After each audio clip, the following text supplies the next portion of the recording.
Last session, you guys had um, took transport from Nal Hutta to Nar Shaddaa for whichever reason you personally had, and that transport you definitely paid for the cheap ticket in a rough ride. Had a couple incidents along the way, but came out of it on top. Got a couple good contacts from that as well, and a few cases of some merchandise that you are looking to offload and fatten your pockets with, hopefully. But then you settled into a one of Nar Shaddaa's fine cantinas establishments and had a few beverages, thanks to your new friend Vernurb, the Celestin pilot of the Lost Lady, and had a few beverages, caught up a little bit more with each other, and eventually you were approached by a protocol droid who had said that you lot would potentially be a good group to help out that droid's master, a Hutt named Popra, and he would like to meet with you all the next morning to discuss his task at hand. So basically, we left off from the RP that the very last thing is R2 was trying to analyze, make a copy of the data disk that you got from, I think it was Phepps was the guy's last name, Degger Phepps, and struggle with that a little bit of encryption there, so something you'll have to spend some more time on at another time. But for now, you guys are wrapped up from your having your libations, headed out of the cantina, and that is where we'll pick up. Time to hit the shops. Let's go. Does Dab need to make a Constitution save? What? Too much alcohol? I don't know. How many did you have? 2, 12. Who can tell? I can.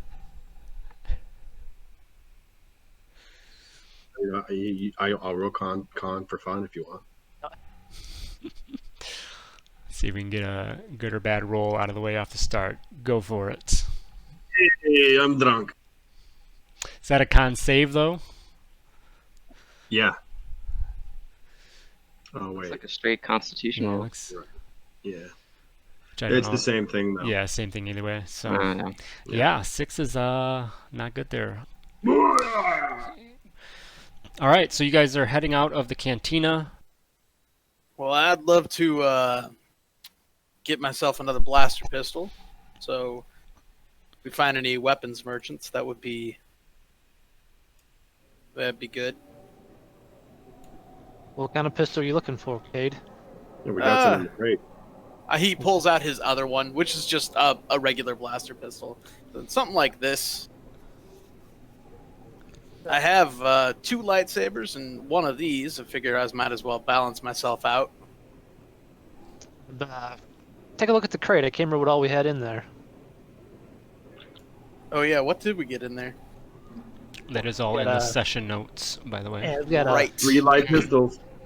Got 3 light pistols, a heavy blaster pistol, a holdout, shotgun. The shotgun and the wrist rifle. launcher, I think, are already taken. Oh, that's right. Yeah, an ion pistol, which might be handy. I'm gonna edit that. Who took the wrist launcher? I think did that go to Rick's? I've got that currently. Okay, yeah. and then I think HK took the shotgun. Yep, that's right.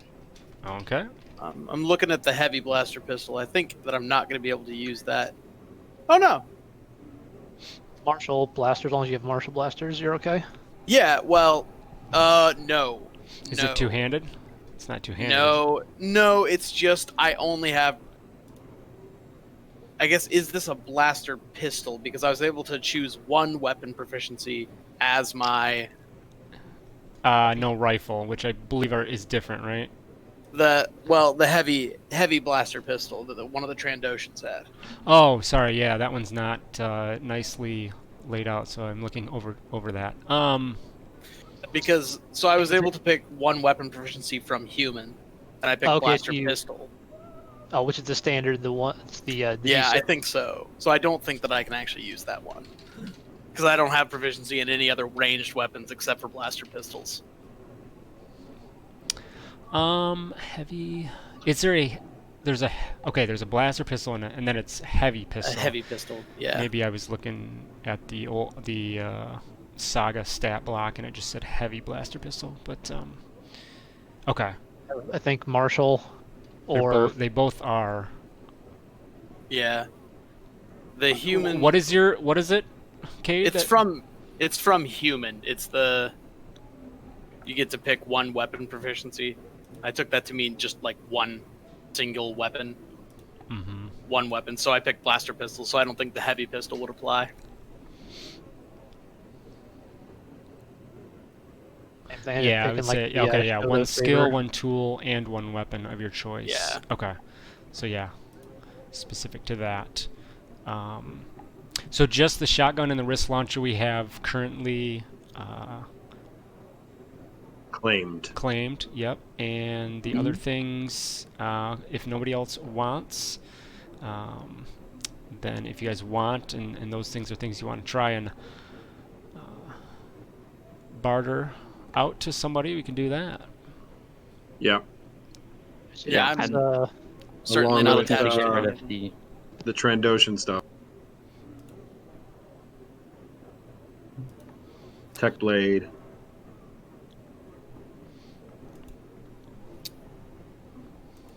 Okay. Yeah. I don't have a need for any of that stuff that hasn't been already claimed. Nobody wants that hidden blade? That's kind of nifty. If we ever get caught. My lightsabers are already hidden, technically. So the HK will the take wrist something pad else. could be good too. Can we hide that hidden blade inside of R3? No, I Or don't think R2 so. or 3? I'm sure there's there'd be some additional modifications needed for that, I believe. Cool. I'm picturing is a Could I? like astromech droid with the Assassin's Creed wrist gauntlet just like strapped to the side of it. Or he shoots it out at us to save the day, but actually stabs us. There you Yeah. go. Yeah, there you go. I could probably, or R2 could probably try and strap that to HK, the hidden blade. Just seems like a cool thing to hide.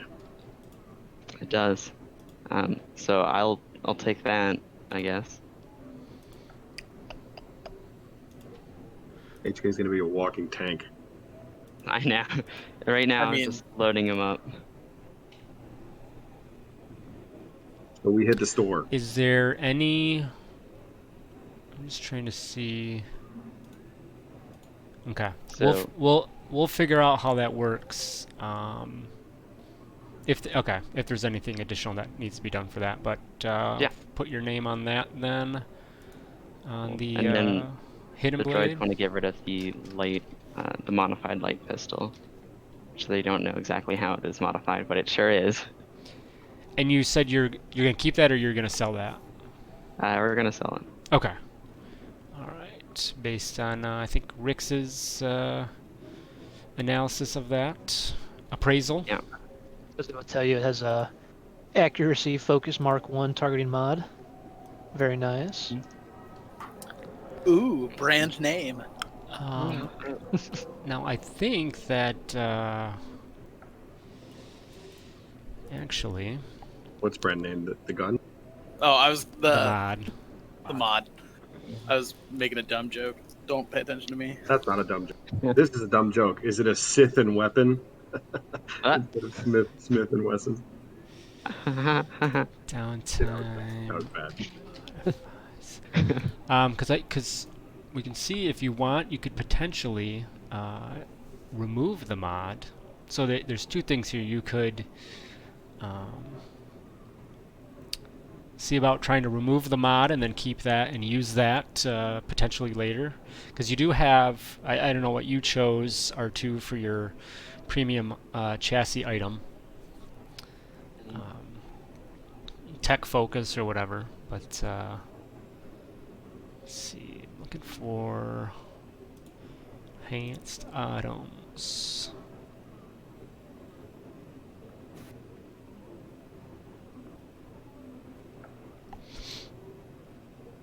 I think it's the down, modifying, installing, removing. Okay, so you could attempt to remove the modification. Does anyone have, with I think a blaster, that would be arms tech? I don't know if anybody had that, do they? Or Rix, you did, right? Yeah, yep. I've got armed text tools and proficiencies in it.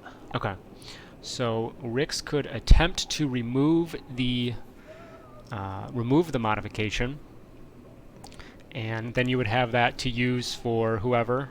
You could apply that to a weapon down the road. So.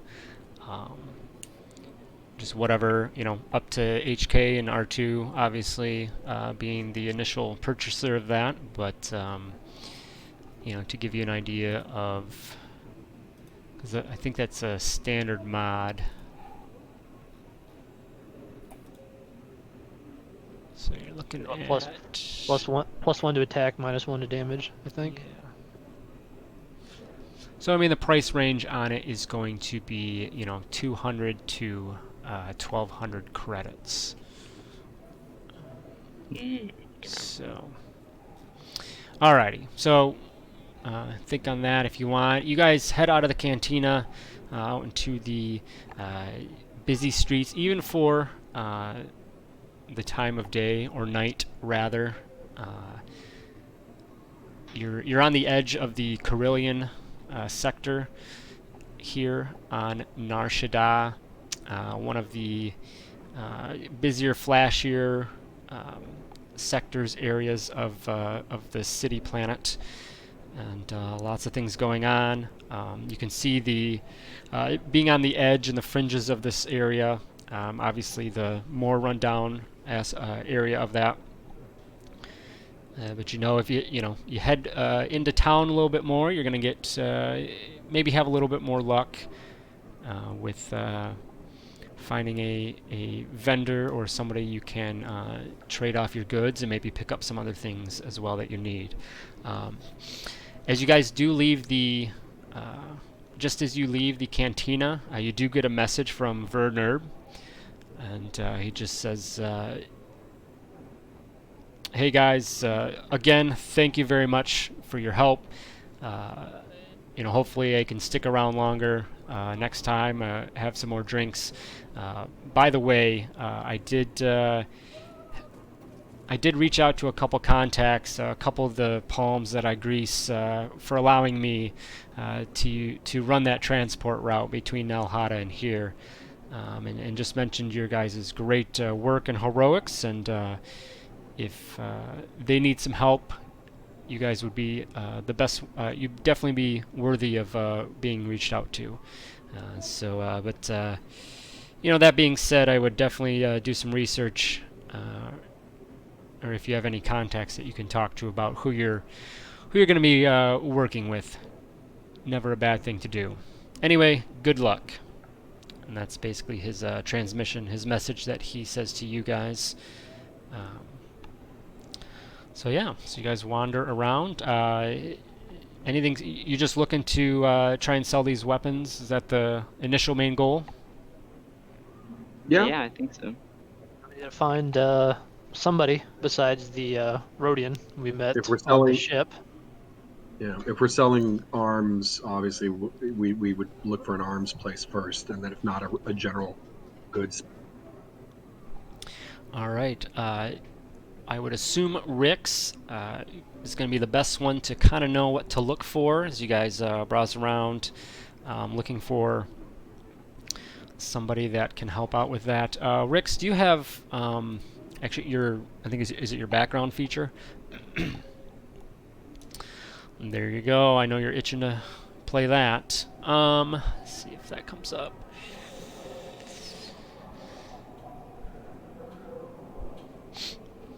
Yeah, so we'll say that helps out a little bit. And give me...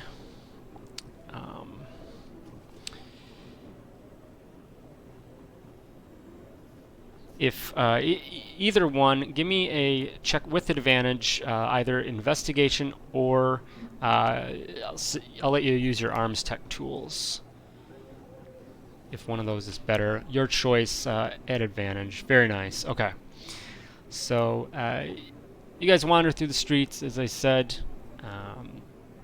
Pass by the riffraff that hang out here in the skeezy parts on the outskirts of the Corellian sector, and wander in towards town, or in towards the central area of the city where the tall high rises start to build up in the center of the area, and you can see where the wealth, if that's the best term for it, starts to show itself. And Rix, after checking out a few different shops and things, passing on a few of the initial ones, you do settle on one that, from your experience in arms and weapons, you feel like this would be a good place to check in and see about offloading what you have on hand. So you guys step inside, and there is a Can I ask a question just before we walk in? Absolutely. Did we ever check the wrist pad that the Transoceans had on them? You did not. Can I take that out and hit play before we walk in and see if there's anything on it? Yeah. So you can do that and pull that up, fire that up, and initially it just has some information on their recent bounty, Dagger Feps, that you had met on the transport on the Lost Lady as well. That is the initial info. Kind of like, tapping on your phone screen to see your time and maybe a message that pops up. That's what you get out of it. To go deeper into the wrist pad, it looks like it is password protected of sorts. So any further information, you'd have to get in there and do a deeper dive.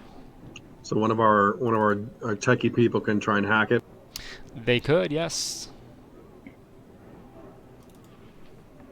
Anybody want to give it a try? What'd you find there, Dab? Looks like our friend Dagger Feps has a bounty on his head. Well, a little more information inside, we don't know. R2 beeps that. Oh, I can give it a try. All right. So, yeah, hand over the device, and you can give me either you have Slicer's tools, right? Yes. All right. So go ahead and give me a straight check with those Slicer's tools using intelligence.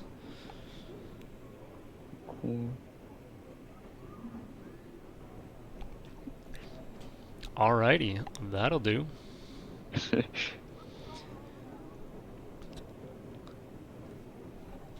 So you're able to, different from the data card that you got from Dagger Feps, you're able to get into this thing pretty quickly, pretty easily. Looks like the Trandoshans had a pretty weak password. Actually turned out to be 12345. Get right in that, and it has a couple other entries for a couple other bounties. Dagger was the main one that they were after, but it has a couple more bounties in there. So you're able to look at that info, and not a ton beyond that. Just maybe some self kind of biography type information about the Trandoshans that you feel probably doesn't matter since they're not around anymore. So Somebody's got to write the obituary, right? it's true. Yeah, exactly. I mean, there's a I'll price share on what I- Dagger Feps' head, right? How much is it? How much is he worth? So the price on Dagger Feps is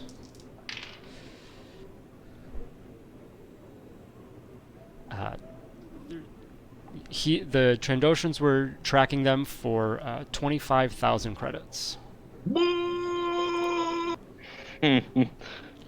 Who wants to make some real money, guys? We'll store that information away for later. I just Yeah. wanted to know what was Yeah, I in the guess- wrist pad before we sell it or keep Okay. it. So you're gonna make a note, I guess, of the other targets or the other bounties potentially that were on there as well. Yes, I will bring okay. that up later. As a bounty hunter, I may want to look into that. Seems like the sort of thing you might be interested in. Are you going to hold on to that wrist pad then for now? If we can't easily have R2 Like- copy the info, yeah. Yeah. I will say with that slicers kit, I'll let that carry over. That's a pretty good roll. That that this one you're able to copy that data. So yeah, you have that data. If you want to wipe the wrist pad clean before That was you going to be attempt my to next sell question. it, that one, give me another. Give me a technology check on that one. All right, technology.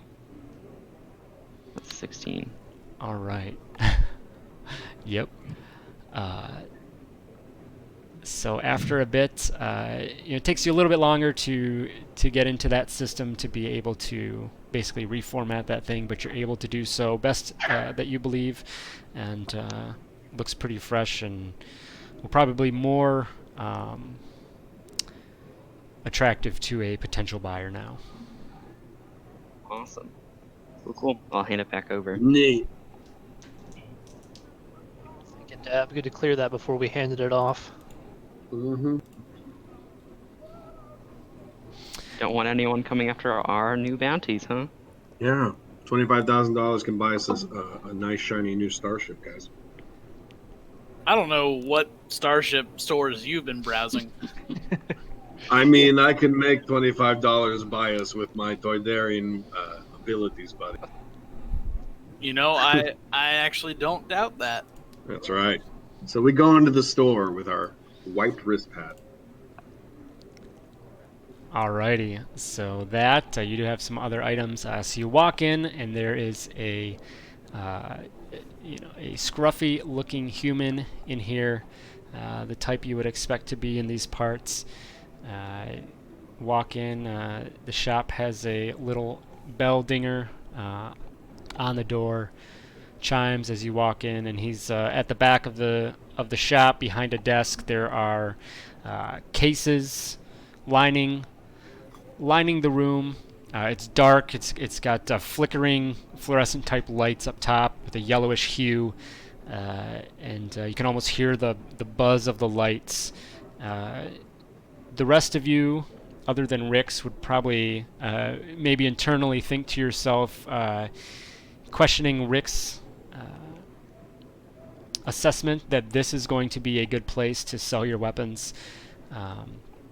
But there's weapons and items in all the glass cases around the room, and you walk in, and he looks up. He looks up at you guys and says, "Welcome, welcome. It's a little late for customers, but I will never push one of them away. How can I help you?" Somebody else open. I'll close the deal. All right, well, we've got some merchandise that you might be interested in. Oh, really? What kind of merchandise would that be? Well, showing is better than telling.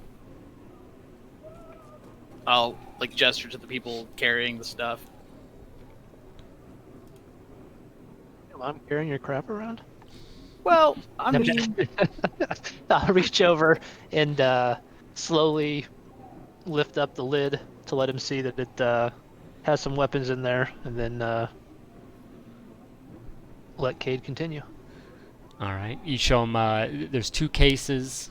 We'll say that. I'd just say that you put the extra stuff in the cases, but show off both cases, I assume, or just one. Just tease him with one. With the crate that we got from the Rhodians. Okay. So you open that up. He takes a look and he says, "Oh yes, uh, do lots of dealing with items of this type, as you can see." And he kind of waves his hand, Vanna White style, around the room. Supply and demand here is a little tipped towards the supply right now, but there'll still be worth something.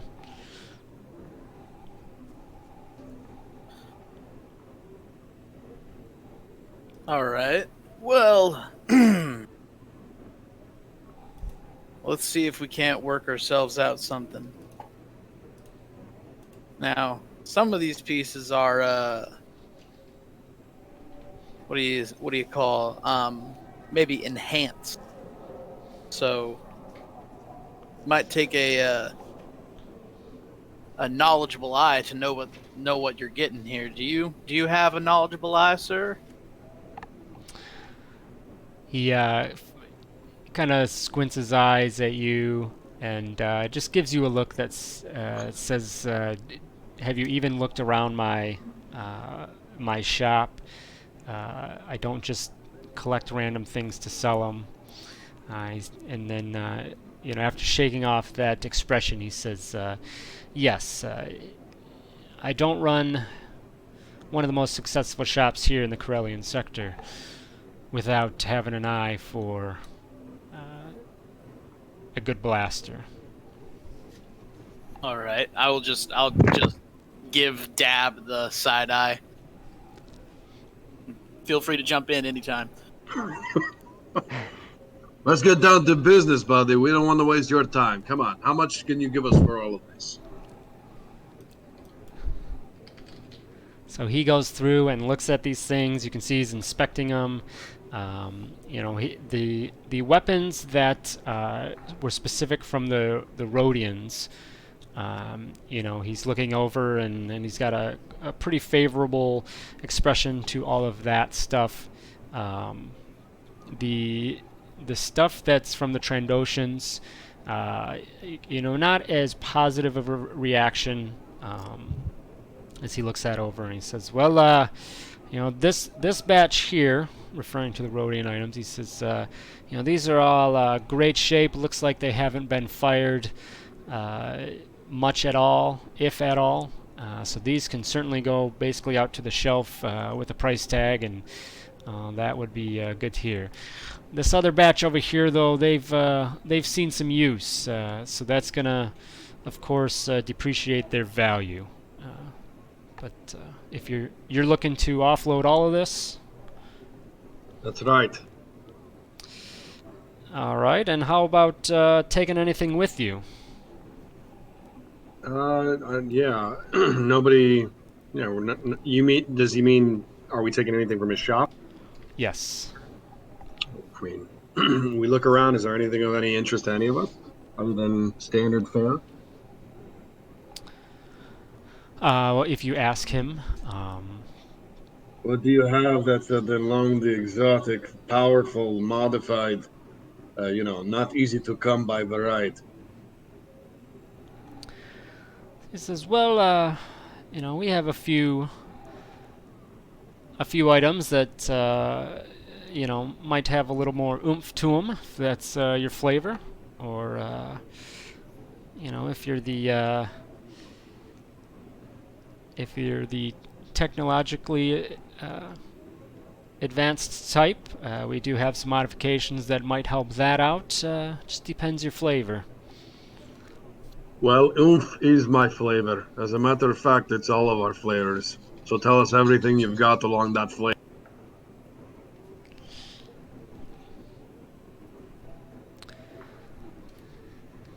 Says, "All right, well, give me 1 second. Let me put together an offer here on these items. Go ahead and take a look around a little bit. We have most of our standard weapons out here on display. There are some standard modifications that we do have out on the floor. If you're looking for something a little bit beyond that, I might have some things I can show you.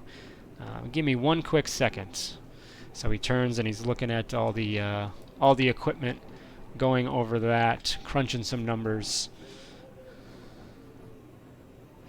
which I meant to do before the session, so almost there.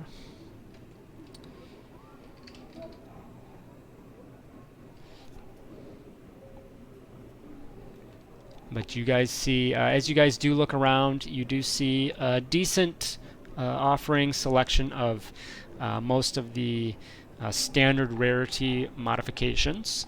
So if there's anything there that you're looking to look at or of that nature, you can inquire about those. Let's see. And the Anybody? wristpad.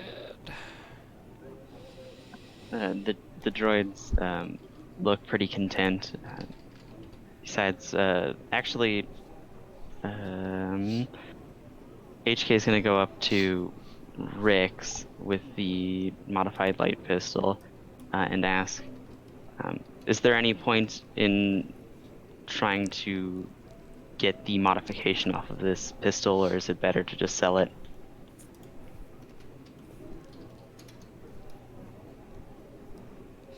It's gonna depend. If you're looking for some cash, we can probably get a decent amount for it as is. If you have or if HK has a blaster, pistol, or rifle that could use a modification, it's not a bad mod to pop and use. Thank you. And he'll sort of look to R2 and then put it down on the counter and look to and basically say, I'll sell this as well.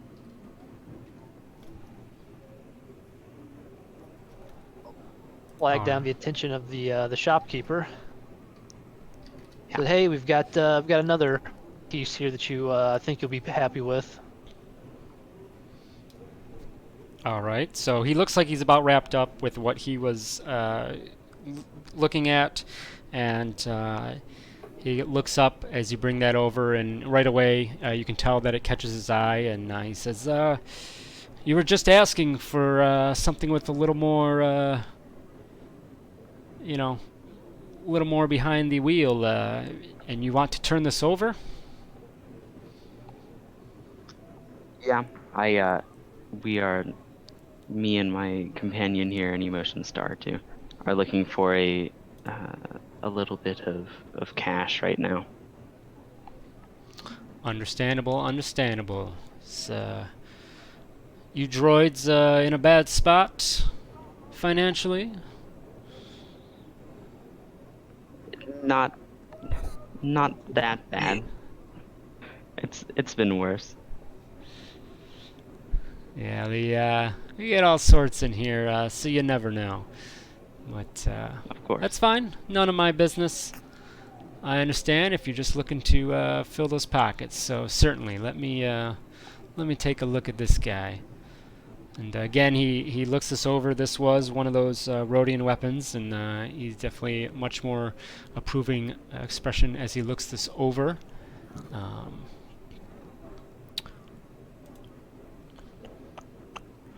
Rix, do you remember what I'd said? Oh, I got it. Okay.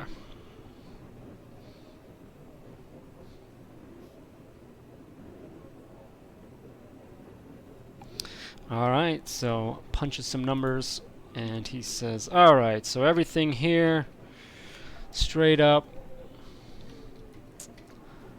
I'll give you guys 2,000 credits for the lot.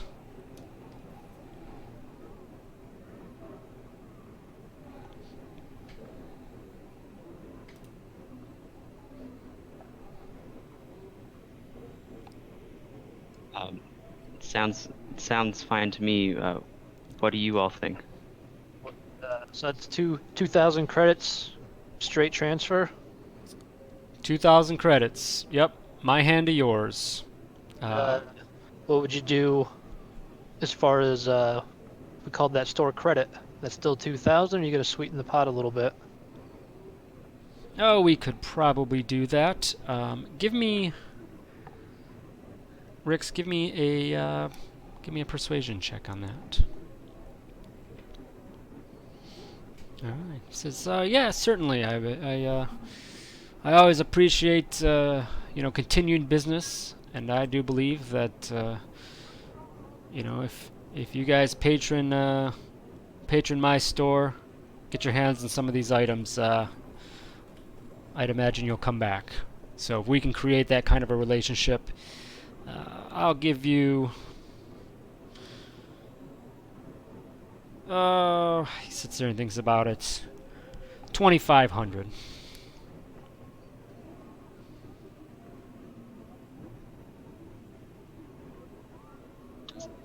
That to me.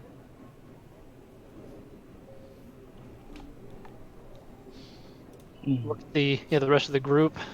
Kate, I know you were in the market for some items. Dab, anything you're looking for? Modifications? Caught your Lightsaber eye? modifications.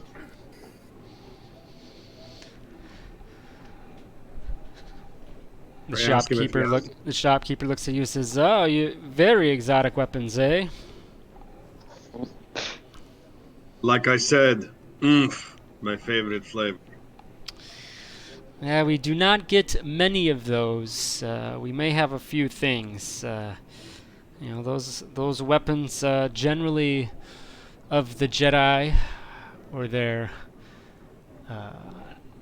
opposite counterparts. We don't get them often, but they do come up. That being the case, they do catch a pretty penny. So, but let me show you what I have. And he pulls out a case, pulls that up, and he has a limited supply of basically equates to premium modifications for light weapons. A few options there. I mean, I'd like to buy one. Okay. Is there a specific subtype that you're looking at? Does he have like conversions? Lightsaber conversion? Say that again. Does he have any other conversion enhancements? The cells, looks like. Like disruptor saber, bright saber, blaster saber.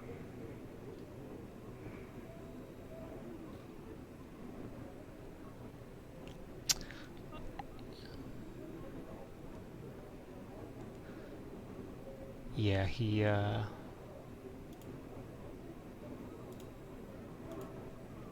so he has the oh, there it is. Disruptor. I was looking at disruption. I don't Yeah, know why that disruptor didn't saber. sort. I don't know how that's sorting. Okay. Yes, he does have. Let's see which one he has. Please say disruptor. Please say disruptor. Please say disruptor.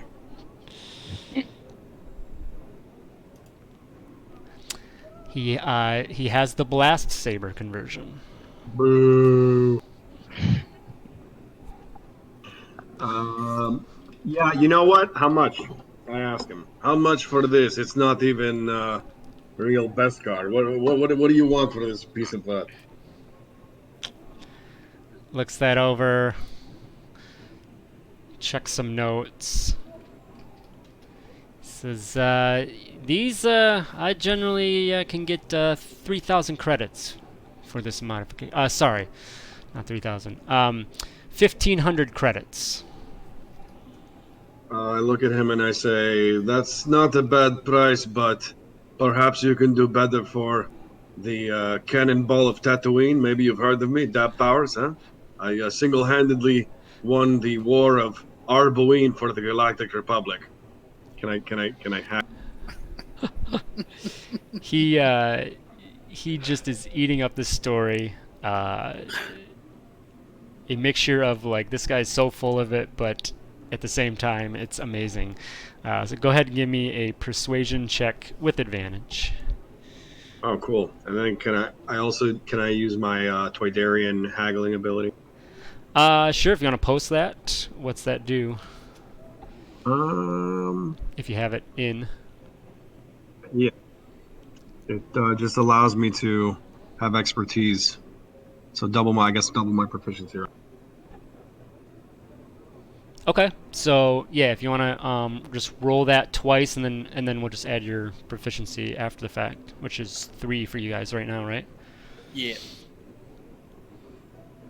Okay. Or is 11 with your expertise? Yeah. Expertise. Okay, nice. All right. So he, after you finish your story, he just he's got a big grin on his face. He says, "For the what'd you say you were? The Cannonball of Tatooine?" Cannonball of He Tatooine. says, That power. "For the Cannonball of Tatooine, yes, I can do something for you. I don't often get people in here looking for these items, so honestly, sometimes they sit around and collect dust. 1,000 credits." Call it 900, buddy. And I spit on my hand and I hold it out for him to shake it. He says 900, and don't ever give me a spitty palm again. Okay, no problem. Do I have to have him install it, or does somebody else install it for me? One of you guys, he can install it. I'll say that he installs that. Perfect. I'm gonna give him 900 out of my own, not out of the pool. Okay. And Alright. I'll be business savvy for anybody else who wants to haggle with him. I would be curious in if he has armor modifications. Okay. Specifically, I'd be looking for the optimize actuators, which is a standard mod.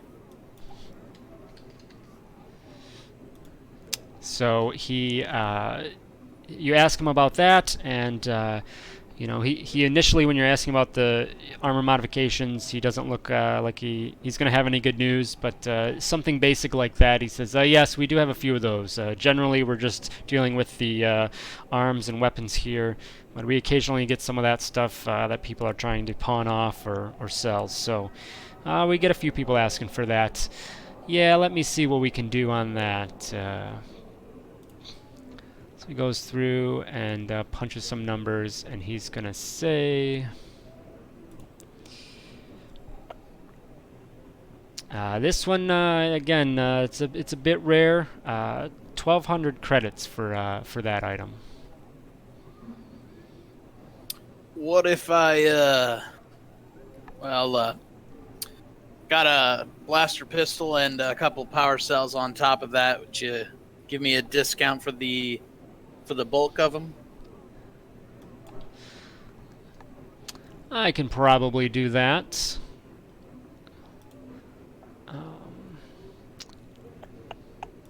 Blaster pistol. Yeah.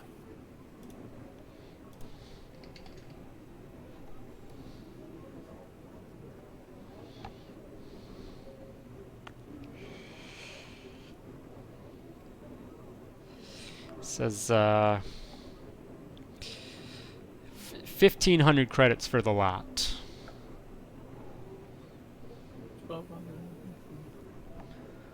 Wait, that's I think it's, how much are power cells? Are those 10? power cells are 10. 10 Yeah. credits. Okay. So let's say. That's actually more than. Yeah. Now my intelligence is 8, but I'm not that stupid. Then he'll go down to 1,250. Oh dang! I'll take that deal. Go down to What are we using our store credit for? Do we want to just save it for later, or do we? I mean, because I can afford that. This is a question for the group. I was paying my own way so that we can just take the store credit out in credits and just split it even. Yeah, a good chunk of that was from R2's pistol. Oh yeah. Okay. Yeah, for sure. Yeah, I'll buy that. with The my droids own. are fine with splitting it afterwards. Oh no. What's owed to you is owed to you. I'm talking about once we've given him everything else that's in our possession. Ah, yeah. So everything. So right now, yeah, everything you guys are going to hand over initially is the 2,500 store credit. Got it. So that's available. However you want. I think I said. So 700. A little bit more than that. Maths.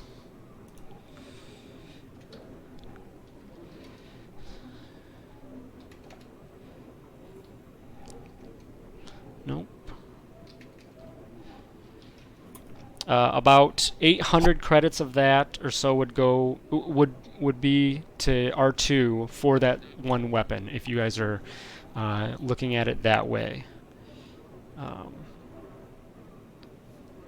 And then if you want to just split up the rest of that, so 1,700 would be about 340. Everyone would have after that. Is that the intention? To me, that sounds fair. I don't know. What does everybody else think? Sounds good to me. Yeah, I'm fine with that. Okay. Yeah. So, so HK or R2, you have 1140, 1,140, and then everyone else 340 credits available in store credit here to use. So, Dab and Cade, if you want to use that 340 towards your purchases, you can. Yeah, I'll do that. Okay. Yeah, me too. So just make adjustments there. So anybody else, and this isn't something that you have to use up now. You can come back if you need. Yeah, the droids are good with using it, just leaving it as credit for now. They're fine with what they have. Way better than GameStop. I know. The trade-in value alone, it would be like what, 1 credit per weapon? Yeah. Yeah. Per weapon, yeah. Sorry, this game came out 3 days ago. It's only worth 2 cents now. This blaster has fired at least one shot. Yep. that drives it down a lot, friend. Alrighty. Anybody looking for anything else? Rix, Remy. To ask what kind of premium. You said he has most standard blaster modifications. Might have some premium as well. Yeah. Yep. Looking for some premium blaster mods. Rix blaster mods specifically.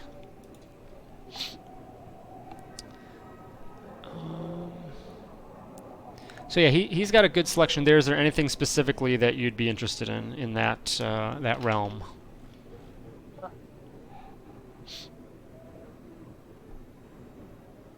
Would be interested in if he has a keen core by chance, or some attachments like the silencer or flashlight. The keen core. And then the two are just standard quality attachments. The keen core. What was the other ones? Silencer or flashlight attachment. Okay. Oh, the flashlight was the standard. Okay. He definitely has the flashlight, and then the silencer standard. Okay, he'll have both of those, flashlight and the silencer for sure. And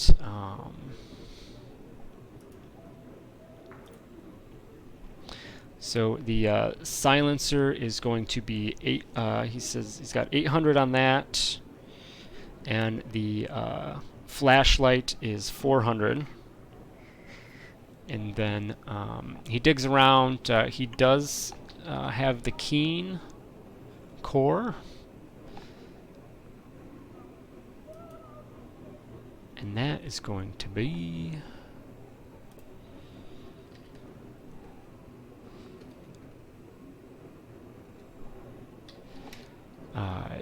1800 for the keen core.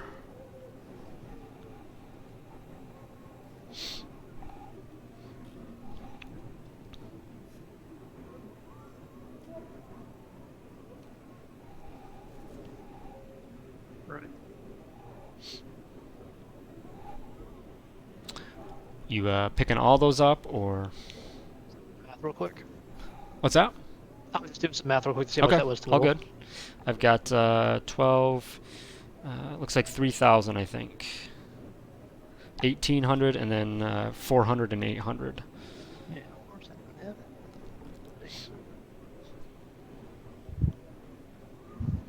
Yes, Cade. That is good. That's fine. Great. Do those have any, like... Is it just like a adventure flavor item? I mean, is there... I mean, there is a mechanic, like, if you didn't... You only get one item interaction per turn, so if you needed to draw a second weapon and it was in a holster, you can do it without using your action. But I have two weapon mastery, so I can draw two. But I'm doing it for flavor. Okay. Also because I have more money than I think a Jedi needs. So... Sounds good. You said the silencer was 8 and the flashlight was 400? Yes. Okay.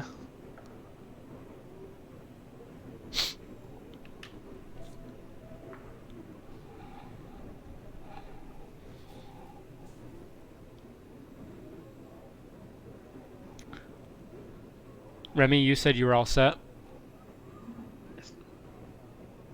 What's that? Yep. Okay. So I am very interested in the keen core. I think 1800's a little bit higher than it should be, though, based on my experience. I am very good friends with the cannonball of Tatooine that you met earlier. Yeah. Let me take care of it, Rex, buddy. Let me take care of it. Listen, he's a friend of Dab Powers, and he's one of the 5 powers that be. Yeah, that's our new name, the powers that be. He is he's a great military hero. You will give this man 50% off. He just stares at you with a smirk, and he seems on board until you make your offer, and it quickly changes his expression. He says, "Now, I gave you an excellent deal on your item, and your other friend, took a little bit off as well. That is a bit much." Great, 30%, buddy. Come on. He's a veteran. Do you hate He veterans? says, I know you're turning to you, Rix. He says, I know you're interested in a few items there. I'll give you the whole package, 2,500 credits.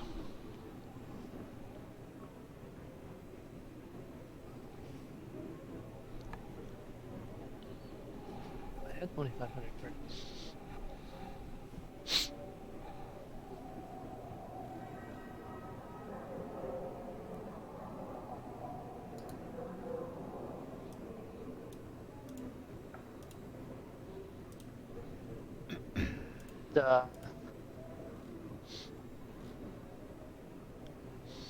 What's that? 1,300 for the core. And once I complete this job, I'm working on. I'll be back to purchase the rest. Hey, if you need a loan, I don't charge interest.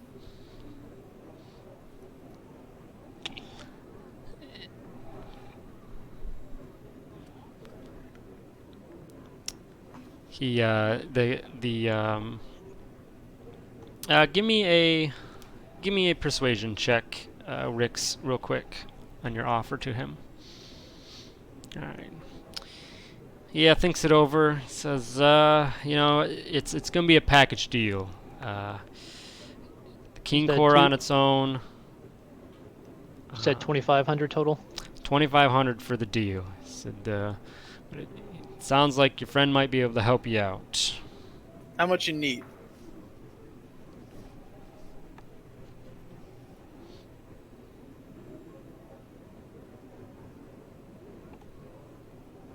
Rex, how much you need to make that deal? Need 600 credits. Oh, Cade will give him 600.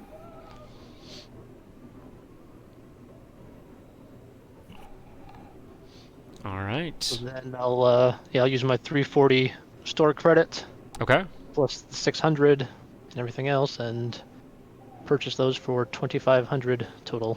All right. So he hands those over with a handshake and says, I appreciate the business. I know these items will likely do you well. You definitely seem the type to know your way around the triggers. So best of luck, friend. And with that, if nobody else is looking for anything else, just make note of your credit. Any grenades? What's that? Regular? You have any grenades? Standard fare grenade? Any grenades? He says, oh, look for lots of oomph. I do have a couple throwables. Simple frag grenades, sure thing. I've got 100 credits apiece. Give you 5 of them for 400. Deal. All right, so Does Rix have ammo for his new wrist launcher? I realized that after I spent all my money, I didn't buy any ammo for that damn thing. Oh, any it's just some any ammo wrist for it. launcher ammo, buddy? I ask if he has any wrist launcher ammo. Carbonite or fire canister. yeah, what does that take? Are those enhanced or just regular gear? Regular gear. Carbonite projector 150, flame projector 350, corrosive projector canister 450. If in the player's handbook. I got it right here. Ammunition. Ammo, yeah. Okay. He's got a decent selection of that. He definitely has some carbonite, and carbonite and flame. He's got well in stock. The carbonite. So. How much for carbonite? The carbonite, he's offering for 150 credits for a canister. You have his own wrist launcher for sale? I'm sorry? Does the storekeep have a wrist launcher for sale? Yes.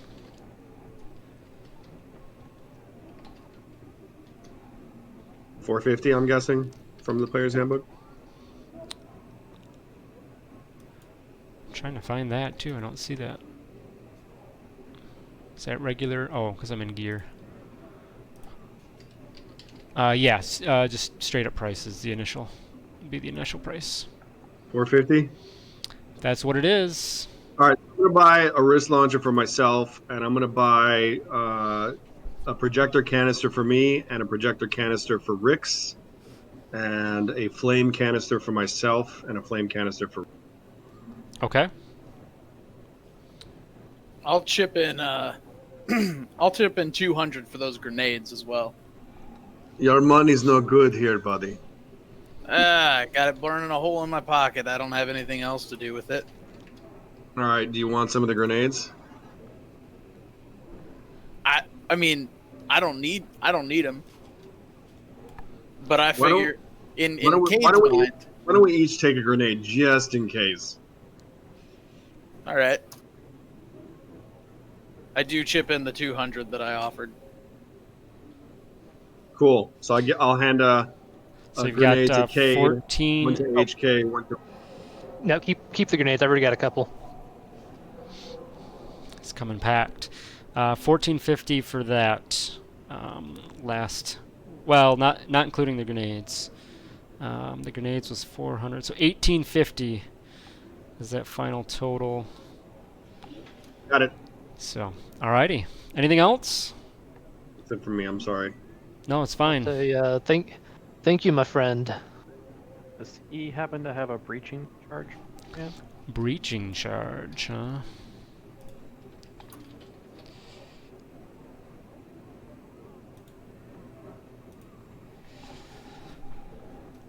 He is the quiet, feline-esque gentleman steps forward. The shopkeep looks a little surprised after he steps forward and asks for such a damaging item. He says, certainly, my friend, I love the big booms. And he walks you over to a heavily locked case that has some of the detonators and explosions. He says, yes, right here, 750 per charge.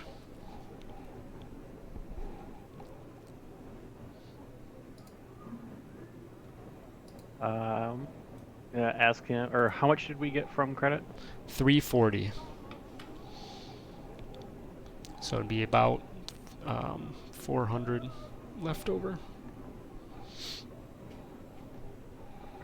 Yeah, I'm fine. I'll just pay for it outright. Okay, so you're gonna get one of those. Yep. All right. Are you using your credit? The credit, yes. Yep. Okay. So yeah, so 400. Just call it 400 out of your pocket. All right. So add those to your guys' sheets if you don't mind. When you get to it. And I think only our droids have store credit left, correct? Yep. All right, cool. All right, we spent an hour shopping. Unless you guys want anything else to do, we can move on. Remind me Yeah. what. Oh, you bought it. What's Dad, that? which canister did you pick up? One carbonite for you and one flame for you. The same. Okay, perfect. All right, so you guys head out on your way. As you guys begin to leave, the storekeeper thanks you very much for your business. He says, remember, please come back and see me. My name's Vorin Xylar. Thank you, and don't forget us. Remember, our name is the powers that be. All right. And he just has like a grin on his face, like that guy is something else. As you guys head out, so you head on out to the still, even for the evening, busy streets of the Corellian sector here at night at on Nar Shaddaa. If there's nothing else you guys are looking to purchase to prepare for your trip tomorrow, you guys can head off to a local lodging that you're going to take for the evening. Yeah, we don't have any intel on where we're going, right? Other than docking the X-23. X-23, yeah. So you would know that it's you guys were, as I said, where Werner brought you in, real shady outskirts of the Corellian sector, and then from there, this landing bay, transport bay, is a little more, not really in the center, but in a better part of the area. So you have a location where you need to go. Is a large strip, large transport station there. But there's some cheap lodging nearby that you can take for the evening to bed down, if you would like. So it just you can find something pretty cheap. 10 credits per person for the night. Pretty inexpensive to grab one of those.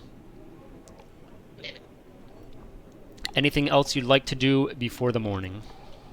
Todd, this is a random question. What are your thoughts on recharging power packs, power cells?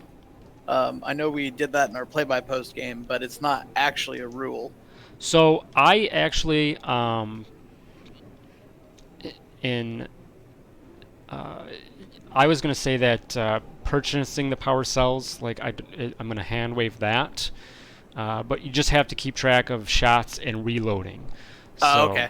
yeah, Okay. they're basically for regular power cells. Obviously, like the wrist launcher stuff and things like that, those Right. need to be purchased. But yeah, for just the simple power cells, regular 10 credit power cells, basically just assume that you have those available, and you just have to keep track of reloading. So, All right. I mean, I personally have never been in a situation where I've had to reload. Actually, I haven't yet in a combat. I'm sure some people it could come up, but yeah, just depending, All I right. guess, depending on the weapon type. So yeah, all good there. All For right, good news, flavor, thanks. but yeah, for flavor, we'll say you plug in your USB charger at night, and Perfect. yeah, go with that. So USB Type C. Whoa. That sound crazy to anyone else? yeah, Action there. R2, little maybe a little too voice effect there. Right. Let's see.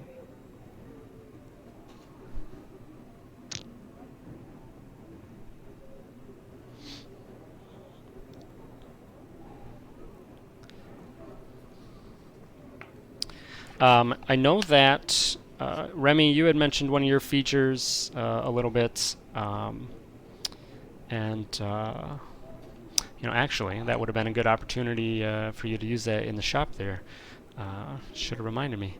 Would it have? Because it's more so of like who we're talking to, and the way you described it was just a normal. Well, in the sense that, person. because I think the way I read it is that you're basically an exotic species, right? I mean, I think that's what it said. So Yeah, I just posted it. okay, yeah. So basically, it would say that like the shopkeeper might have been intrigued by your foreign nature, and that could have went toward if you wanted to haggle. So you didn't really haggle on the price. So, but Yeah, I guess I kind of thought of it more of like more like prestigious people would be interested, not necessarily the standard like shop person. yeah, I mean, you never know. Little of both. So, yeah, just keep that in mind. Could come into play. Um, but yeah, so and I know Rick's. You mentioned your thing as well. So we'll say as you guys, lay down for the night or settle in for the night. You do get the thinking back to Vernerb's message. You guys all get the thought to maybe look into this new hut that you're about to go work with. Probably a good idea to maybe see what information you can gain from them. So, Rick's through some of your network, and anybody else, that might have a network or whatnot. So I guess, Rick's, I know that you have something pretty good there. I guess everyone else, if you have a feature or something to help me determine your check on this, you guys let me know if you have a feature that would help you in regards to looking up information on somebody. I do not. I've got this from my City Watch background, or my investigator background, or whatever it is. City Watch. That's what it is. Okay. Yeah, that's not bad. Yeah. Dab, anything from you? I mean, I'm from Tatooine. I know the Hutts. I speak Huttese, and I was a gladiator on there, so I mean, I have contacts from that. But my gladiator feature only allows me to entertain people for coin, or that kind of stuff. Okay. What I will is, can I use a force power danger sense to know if this is a bad idea? Can you post that, or does it say anything else beyond that? What's the? Did The GM chooses. Famous last words.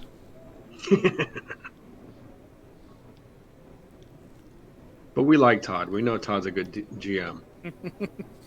Yeah. As long as I know the rules and what I'm doing. So basically, it's saying that you cast this, and then and you basically get an omen of the following, right? Yep. Okay.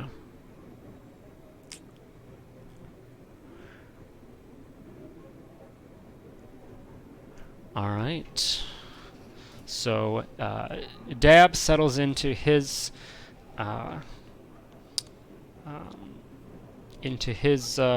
bunk at this lowly lodging outside of the transport, and you meditate a little bit before you go to sleep and reach out with the Force,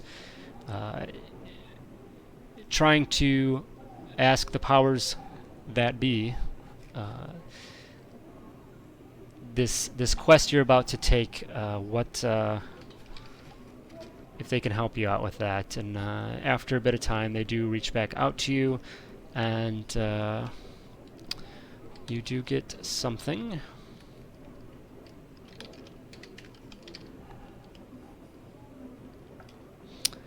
And that should have just went to you, so you get your answer there. All right. Cade, Rix, you can give me a I think lore is what I'm gonna want. Lore checks, and I will let you do those with advantage. All right. And then Remy, are you proficient in lore?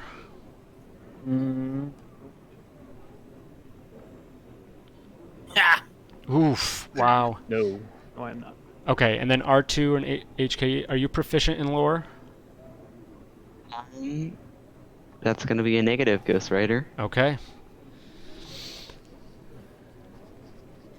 Dab, you can give me a straight lore check as well. I would like to burn a lucky and do that again if you will allow. That is fine. Hey! Not at advantage though, so. I know. All right. So, I'll just assume you guys. Would anybody not want to share information, or do you want me to just read this out? For me. What's that? Information.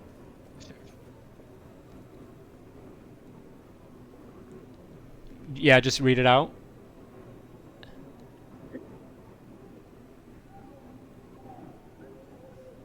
Guys are cutting off early if you're responding. Yes, sir. There you are. All right. So, reaching out to some of your contacts that you know that might help you out with some information on Papra the Hutt. You learn that Papra oversees an expansive business empire based here on Nar Shaddaa. He is not one of the Hutt elders that rule Nal Hutta, but is still considered very powerful. Papra runs a vast network of legal and quasi-legal operations. He deals with smugglers and had a particular fondness for smuggling himself in his youth. He often travels off-planet on a custom-built space yacht named Imru Utmian. The name means wandering outlander in Huttese. Type that up for you guys. And individuals who have done work for Papra or his representatives say that he deals fairly with them, honors agreements, and pays on time. And that is the extent that you guys are able to get some additional information on your soon-to-be potential new employer. So you bed down for the night. So if anybody needed, I'm not sure, but full rest for everyone. So get your casting powers back, any class points, superiority dice, things like that. Looks like everyone's health is good to go. You wake up the next day and refreshed as you could be after a few cocktails that some of you had more than others, and head off to Landing Bay X-23 as instructed by the green protocol droid. The green protocol droid that reached out to you. So you arrive at Landing Bay X-23 to find a newly landed ship refueling on the pad. It is a Hutt Caravel, a ship used for short-range travel. Its main doors are open and the loading ramp is down. Pairs of Mountain Nikto are moving crates off the ship and stowing others aboard. Standing in front of the ship is a jade green protocol droid and a sleek, youthful-looking Hutt. The Hutt barks orders as the crew loads and offloads the ship. The droid approaches you.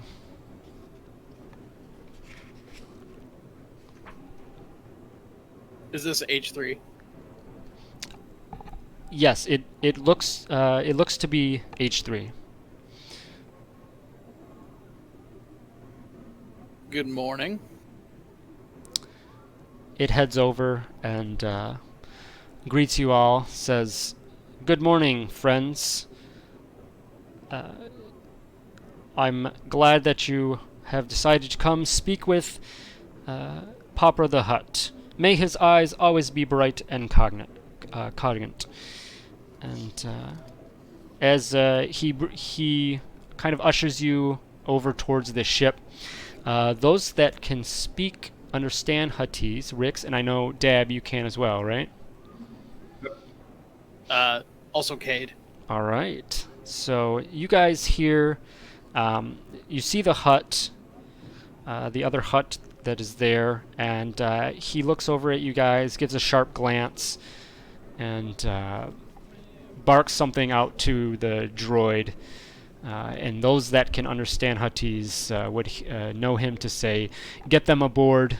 Papra expects us." It's very short and brief, and then he turns and he continues yelling at the Niktos to continue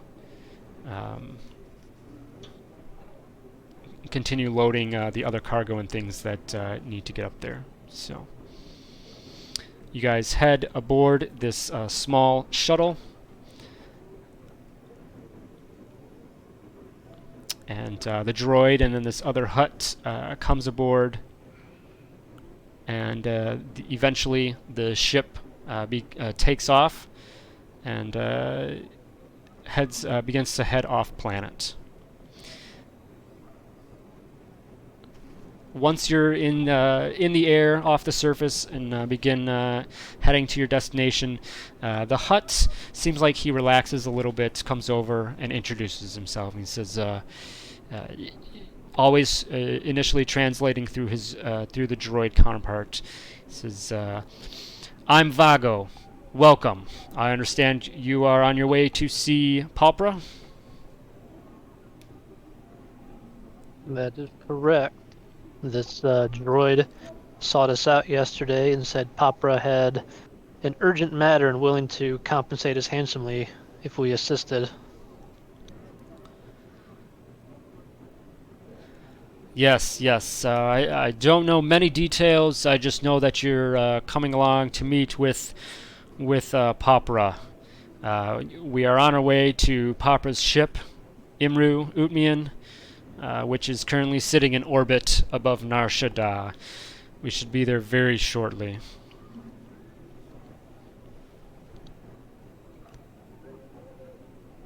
What is it that you do for Papra?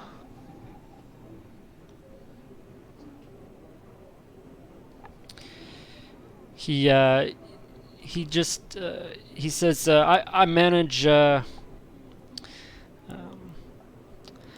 some of the business for Papra. That's pretty much all you need to know about that.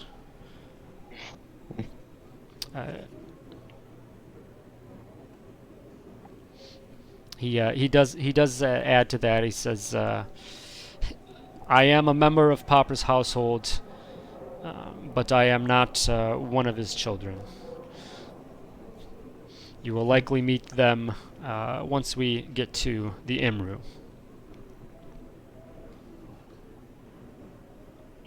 Well, I'd just like to know who I'm potentially working with. I understand, he replies. And he pretty much tunes out after that. Again, it's not a very long trip. So you guys,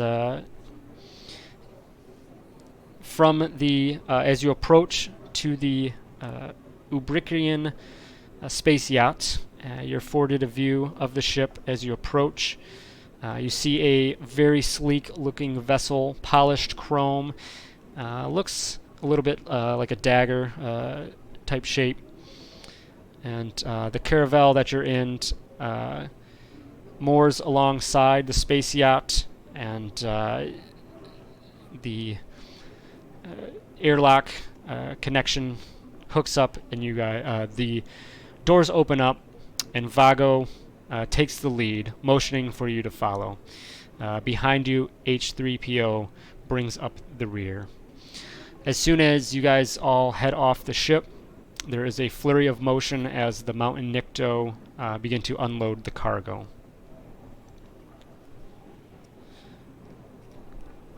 So there is a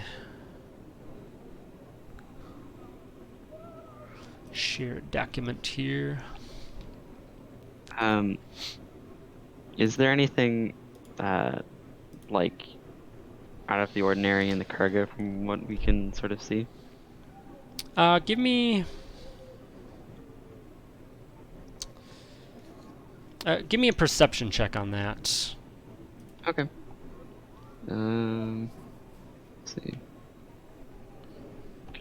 All right. So as you guys were getting on board, you kind of kept an eye out to see. Some of it was crated up, not super distinguishable, but there's some things that picked out. A lot of foodstuffs.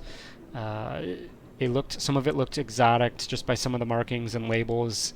A couple kegs of ale that you noticed had some Kashyyyk markings on there, Shriwook markings on there as well. So it looks like food and drinks and supplies like that is what you caught the most of.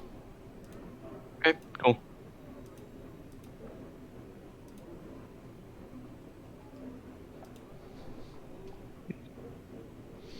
So you guys should all see a quick reference to the space yacht. So you guys are heading down the main hallway there into room 1, into the audience chamber. And we will move over to that.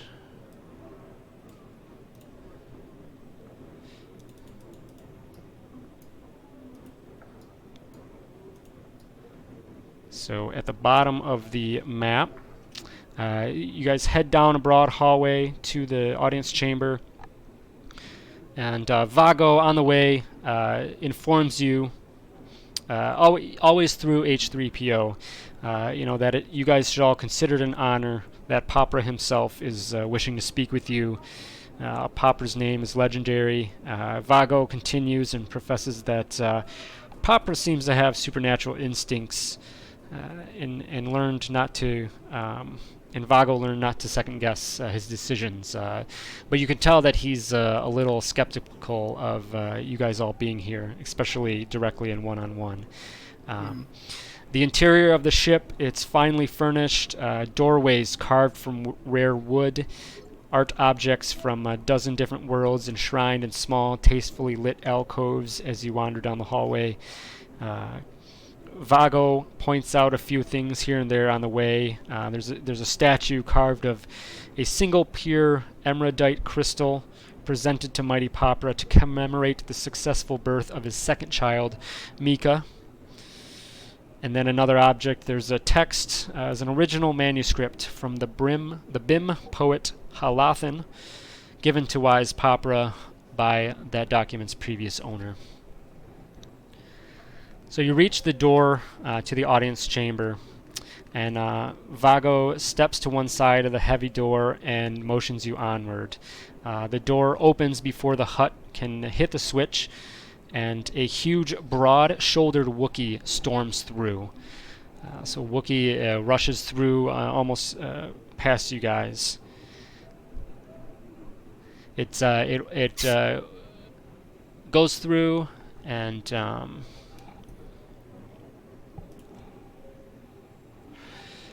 brushes up against you, Dab, and he just looks at you and gives you a low growl as he continues on his way. Some people, I tell you. At the mention of Popra's alleged supernatural instincts, I'll just glance over at Dab and kind of raise my eyebrow. Is this guy force sensitive? Can we reach out through the Force and detect him? Can we see him through the Force? Me and the other Force user? I do not have that power, that force sight. So yeah, without force sight, I'm not sure if there's anything else that would really light up or show that a person is sensitive. But what if we just ask? What's that? We just ask. Could Hey, always do that as well. use the Force, buddy. So not leading to that. Vago and H3 step inside with you guys, step to the side, and you enter a large, damp, dimly lit chamber. Smells vaguely of mold and spoiled meat. The richly furnished room sports 3 deep alcoves, one directly in front of you, one to either side, each alcove with a wide raised dais in it. An enormous Hutt with gray patches along his head and body and wide, alert eyes occupies the alcove directly ahead. The platform is festooned with rich tapestries and silk pillows. 3 dark blue Twi'lek females dressed in stylish robes stand nearby, running soft sponges over the Hutt's wrinkled hide. 2 Nikto guards flank this alcove. The alcove to the right is occupied by a large, sprawling Hutt, younger than the one ahead of you. His eyes are wide as well, but much less alert, and a Hakum pipe is tucked into the corner of his mouth. He shares his dais with 3 large Wookiees, who are laughing and joking with one another. The alcove on the left is empty and lacks even pillows or other heart accoutrements. Behind you, Vago growls in Huttese and H3PO states, "His most mighty and powerful lord, his most wise and generous master, his most understanding and thoughtful leader, Popra the Hutt." And as you guys look across the room, Popra reaches out with a hand and motions for you guys to come closer. We approach, and we bow, we curtsy, and say, "O great and mighty Poprox, we are here to serve. We are the powers that be." We're dead. You're gonna cough like I have a cough, so like I mispronounce some words, you know. Yep.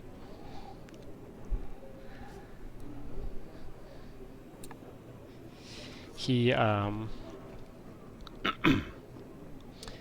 he gives that classic deep Hutt chuckle, and he says, always translating through this. He's translating through one of his Twi'leks next to him.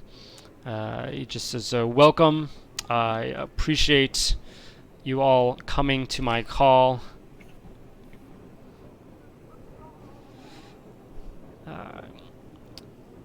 the planet.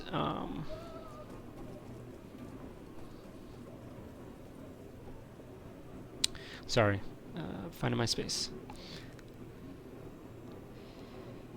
He says, "I have been referred. You have been referred to me as a group that can help me with a grave situation." Twi'lek continues to translate. For the rest of you that can understand, you pick up on what he's saying as he says it. And he continues and he says, "So that issue at hand, the planet Endragod in the Tion cluster is beset by a deadly disease and has been quarantined by the corporate sector authority. No one gets on or off the planet without its permission. I have business interests on Endragod. I want you to deliver a load of medicinal spice to help the people on that planet. For this, I will provide you with a ship, the spice, and the coordinates to reach Endragod through the Indrexu spiral. Are you willing to do this for me?" O great and mighty Papra, it would be our pleasure. We hear that you are a great and mighty lord, and that we would love to be aligned with you and anything that you have. What, pray tell, can we expect as meager compensation?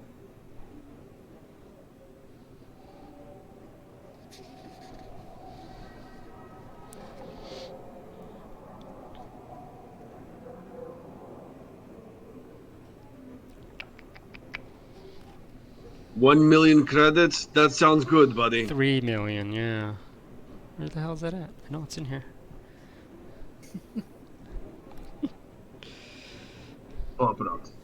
I also, before things hit the fan in real life, I had picked out this adventure, and when I read like this intro paragraph about this being about a plague and a quarantine thing, was just wild and super. You randomly pick an adventure with a virus?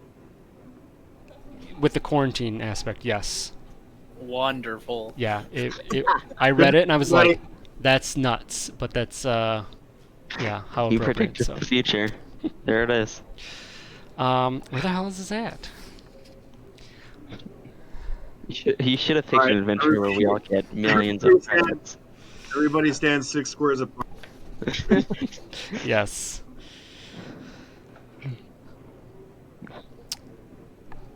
I think 1 square is actually enough because it's about 5 feet, so I think we're okay. Yeah. You really want to D&D squares are changing to 6 feet. I They're permanently changing to 6 feet. I am a 6th level guardian, which makes me immune to poison and disease, so I don't know what y'all are worried about. We're droids. Yeah, there you go. Actually, I'll just start coughing all over the place. Robot cough.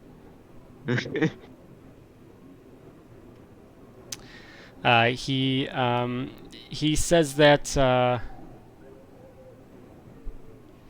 he says, of course, if you succeed in this mission, the starship that I have provided is yours to keep.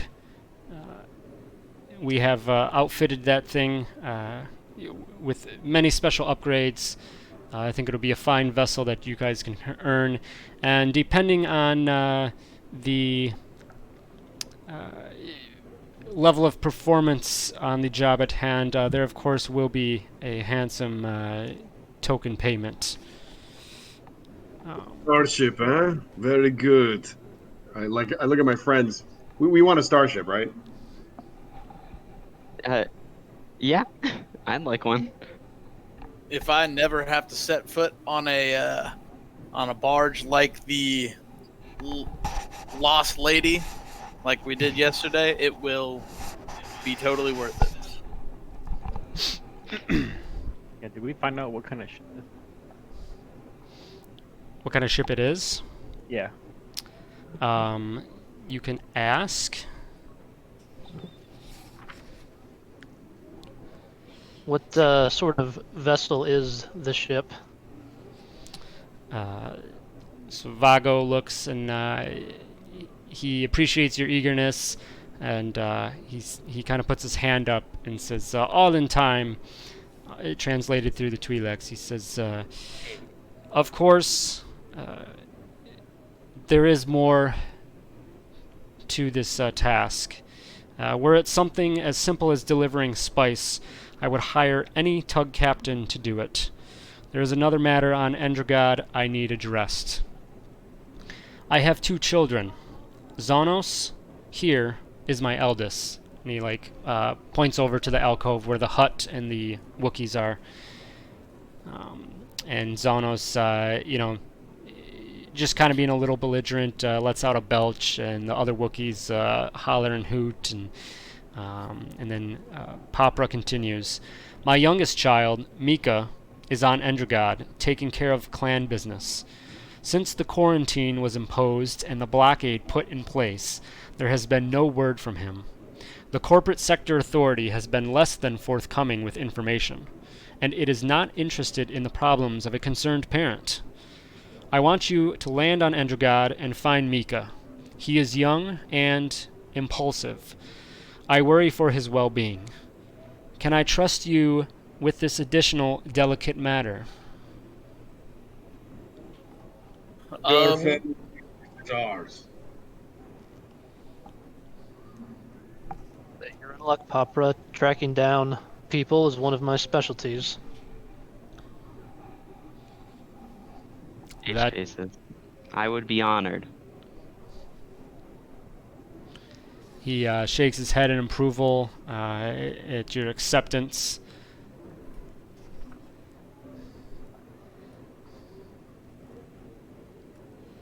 Now, you mentioned a blockade.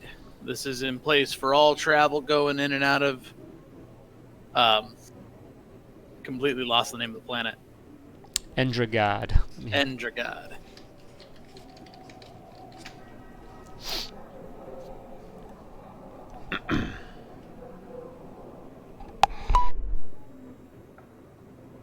Will we be, since we are carrying what you said, a load of medical grade spice, will we be able to bypass this blockade, or will the corporate sector folks try to shoot us down? In your infinite wisdom, of course.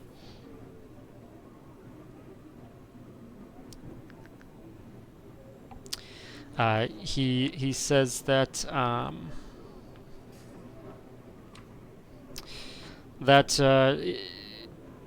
in order to deliver the spice, it would be your best bet to try and negotiate past the CSA to land. But if that fails, he says, don't hesitate to just run the blockade, because you should expect resistance from the corporate sector authority. Whatever you feel is best plan of action. All right. I think we're capable of doing both those options.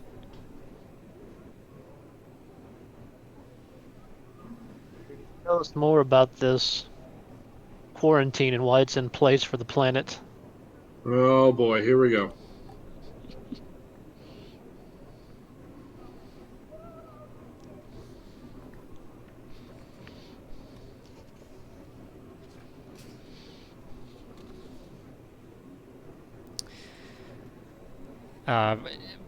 Papra looks to dismiss a little bit your question. He says, as I assume you are accepting this mission, and I am very grateful for that, Vago will have all the necessary additional information, including on the plague, the spice, Endrogod itself, and some further information on my son. So be sure to check in with him on your way out.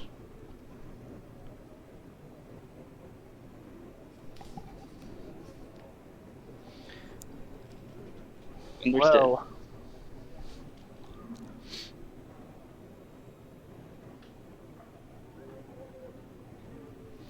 So as you guys are discussing and kind of have these negotiations with Papra and talking there, as I mentioned, the Wookiees and Zonos over in the other alcove, they're just being loud and obnoxious and hooting and hollering and whatnot. Does anybody speak Shriwook?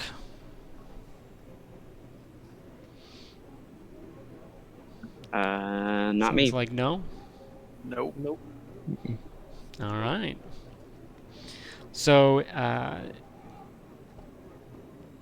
Zanos is saying some things as well. So they're back and forth. They're having a back and forth, and they visually, they're kind of looking over at the group of you, and you hear those that can understand Huttese hear a few comments. Things such as just kind of insults and making jokes at your expense. Things like, oh, we should throw them back. They're too small. They look like a backup band at a third-rate cantina. A child could take any of them, and a small child at that. Just a bunch of snide remarks. And after a little bit, Papra interrupts the conversation with you guys and turns over, grunts and gives a look and a warning to his son. But Zonos doesn't seem to back down. He addresses his father in Huttese, and those that can understand that, and the Twi'leks still translate. But Zonos says, "Blessed progenitor, look at these runts and weaklings before you. They could not fight their way past a Gundark cub. Must less survive to find Mika. Let me send my Wookiees to rescue my treasured sibling." Papra gives a low, long blink, as if considering the matter, and then replies, "No, I believe there is a greater chance of success if I send them," pointing to you all. Zanos then stifles at this, and in reply says, "The least of my Wookiees can take any one of their number." Ah, jeez. Oh, great and mighty Prapra, give us a chance to send these cookies to the Shiriwook in the sky. To the great Roshir tree in the sky. Papra Chase after bones or whatever these people do. Papra gives a grin, and he likes your guys' confidence, and he turns back to his son Zonos. He says, "I will take your bet, my child. My guests, is there one of you amongst yourselves to prove young Zanos incorrect? Do any of you care to wrestle a Wookiee?" And Nobody said anything about wrestling. a Wookiee that's kind of out front steps forward to the group. He just steps forward. He takes off. He's got a belt. He lays that off, so he just comes up, and you can see that this is going to be a good old, hand-to-hand sparring match. Christ. Go get him, How rich HK. is this Wookiee? Well, I will turn slowly around, look at Dab with a WTF have you done look on my face. Don't worry, As I see him help. flutter away. I'm gonna help you, buddy. Don't worry about it. And I'm gonna cast X silently.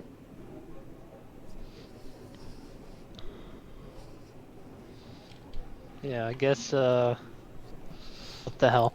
I'll step forward towards your Wookiee.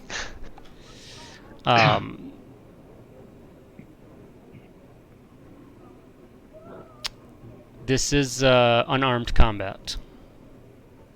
Yeah, I think. Yeah, I'll Of go the- ahead and Yeah, good. That's Re- what- I don't know. Remy will go ahead and step forward and Oh, treasure a monk. I Behind forgot the about group. that. Yeah. Yeah. I just wanted to see if anyone else wanted to jump in first. All right. What Frail Catman, but I forgot you're the monk. Dab, what are you going to what ability are you going to hex? Pile driver. What? Suplex. I mean, and what's wrestling? Strength, acrobatics, athletics, athletics, right? So you're going to give disadvantage on ability checks made. So Strength, right, or dexterity? I'd say probably strength if he's gonna. That Wookiee might try to do some grappling. Yeah, strength. okay. So you go ahead and do that. Sorry, I will be right back. No problem. All right. So you guys step back. We're gonna do. So we'll give room to Remy and the Wookiee.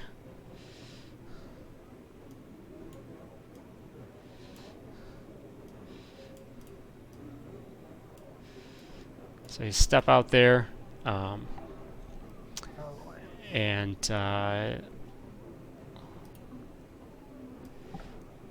go ahead and Remy, click your token, give me initiative.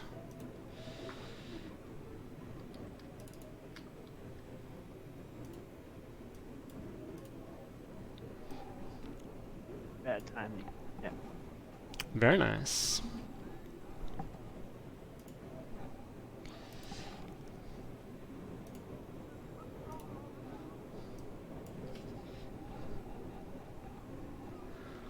Alrighty.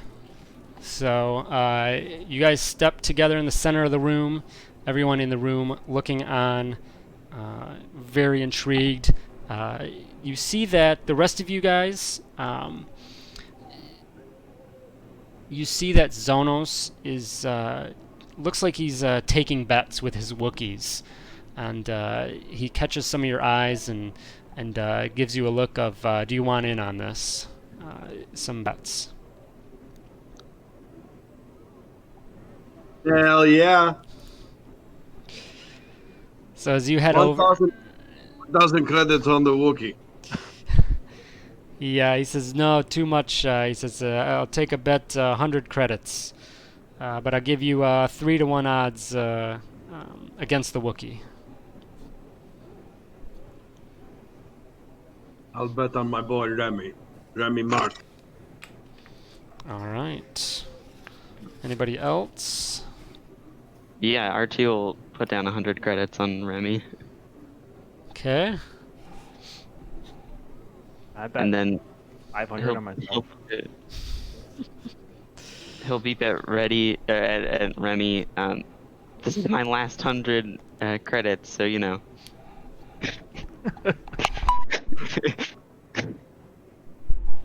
All right. That gambling really got you down, huh?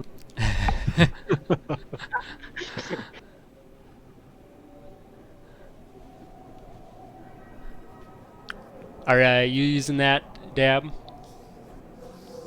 That was by accident, but I might use it if we're going south here. Okay. All right. So the Wookiees and Zonos, they're getting excited. They're hooting and hollering. The Wookiee across from you, Remy, he's kind of looking like Ultimate Warrior there, just pumping up, getting ready for this. And Popra has a grin. But you see that he looks confident in you. He really wants to put his son in his place with this. So he just kind of gives a wave to begin. So you're up. Go for it. Are we next to each other, or were we distant for now at the beginning of the fight? Maybe put. I mean, because if technically that's like 15 feet, but say that you stepped up together and then say, yeah. I mean, it's your turn. Like the Wookiee looks like he's gonna rush at you, but you get to act first. So.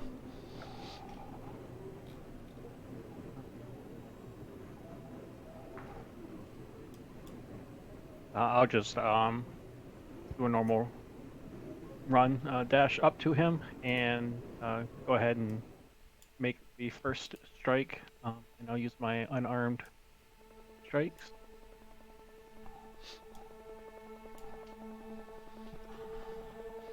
All right. So you reach out with your first attack, and that's this Wookiee. The pressure of the moment seems to get to you, and you don't connect. You kind of hit the Wookiee, but he just looks at you, and it doesn't do anything to him.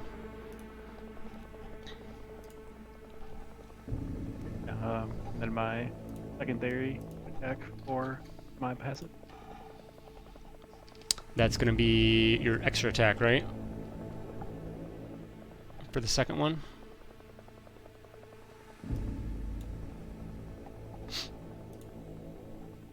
Remy? Yes. Yep. Okay. That one does connect. So you take your first shot, and it doesn't seem like you hit a spot, but the second one definitely into a soft spot. Go ahead, give me some damage there. All right. And, all right, what else? We'll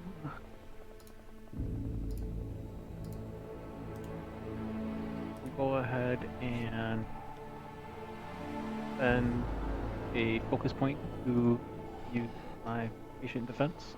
Okay.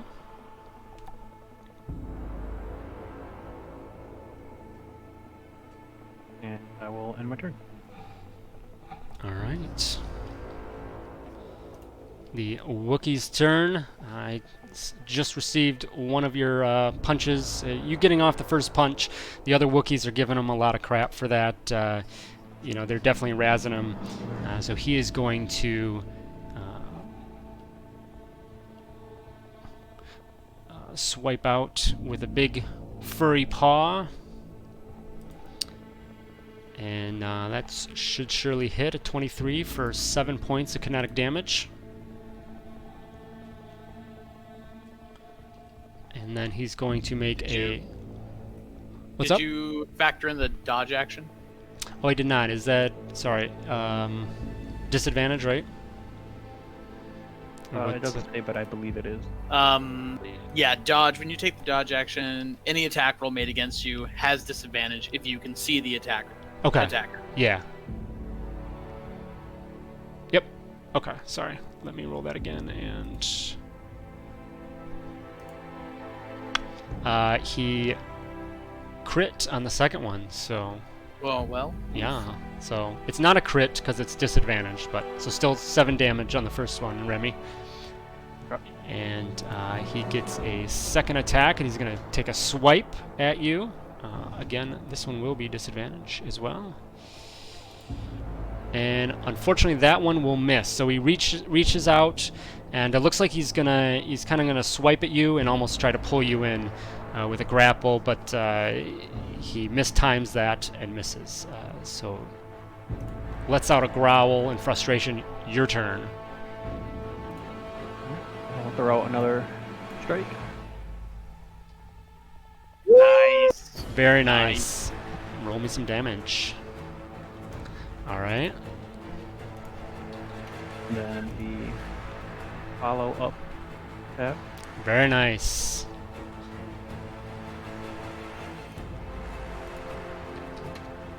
Okay. And I will find one more focus point on this turn and use my flurry of blows. Make another set of strikes. That will hit. All right. Very nice. That's a good ass round. Or turn. I'm All putting right. Hutties over to the, can't remember which one it was, and say, your Wookiee's looking not so good. He just looks a combination of he's annoyed, you know, a little bit at the money he might lose here, you know, but they all obviously give each other crap. So he's enjoying himself, but he's upset, and he just gives you a snarl look. Anything else, Remy? Movement That's or the end of anything? that turn. Okay.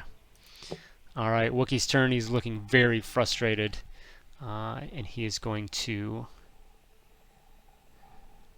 take a swipe at you. And that one will hit for 11 kinetic damage, and you are now grappled. And now that you are grappled, he's gonna do a slam. I need a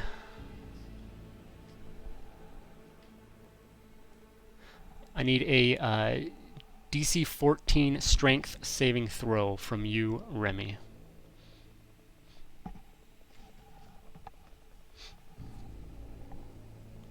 Which one was it? Strength save.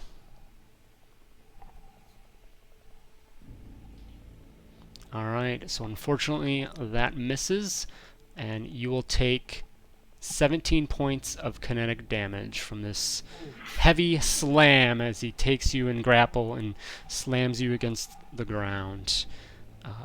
That's his turn. You are still grappled. You can still attack. I think really grappled is just in this instance you have no movement. You can use an action to try and escape a grapple, which will be you can do an athletics or acrobatics check against his athletics. Okay.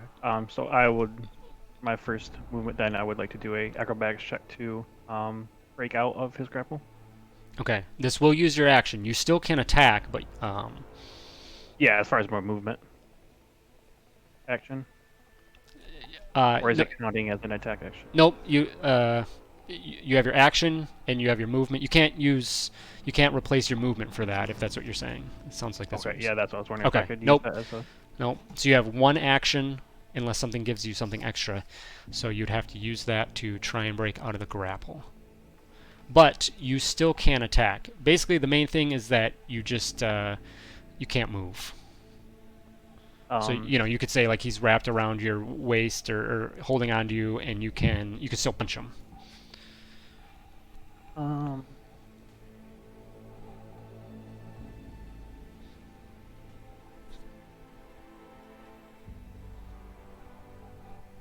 I'll go ahead and make two attacks then. Jesus. All right. So that first one's gonna miss, but the second one, very nice. Well, the first one was the strength save. Oh, you're right. Never mind. Sorry. So, never mind. First one's good. Go ahead if you want to make a second. Nice. Christ. Jeez. And Can I cast holy Force Choke? shit. What's that? Can I cast Force Choke silently? Oh, but he's doing so good. I'm still gonna let me cast Sanctuary on Remy. Give me an initiative check, Dab. Initiative rule. Coming up, Bass. All right. So you can get that off after the Wookiee's next turn. Noise. Is when that will go off. All right. Remy, you're still up.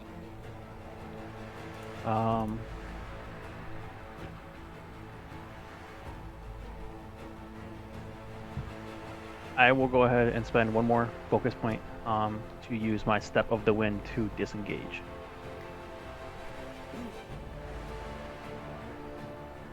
Does that work? Yeah, because you are grappled. Does that work as far as breaking it, or no? Because it's a bonus action. So all disengage says is you can move away and not get an opportunity attack. So technically no. Like, I mean, you can get the disengage condition or whatever you want to call it, but you don't have any movement speed because you're still grappled. Oh, that wouldn't like break me free of it then? No. Nope, you can only attempt to get out of the grapple is the only way to get out of that. So instead of that, then I would just use the patient defense again. I have bad news. That doesn't work if your movement speed is 0. What doesn't work? The dodge action, you lose this benefit if your speed drops to 0. which it is. Oh. What benefit? The dodge action. If I was Right. to use my dodge. But he used I was- that. He used that before. Yeah, I was just about this. Instead of using Step of the Wind, I was just going to use the dodge again. But Oh, okay. if that's.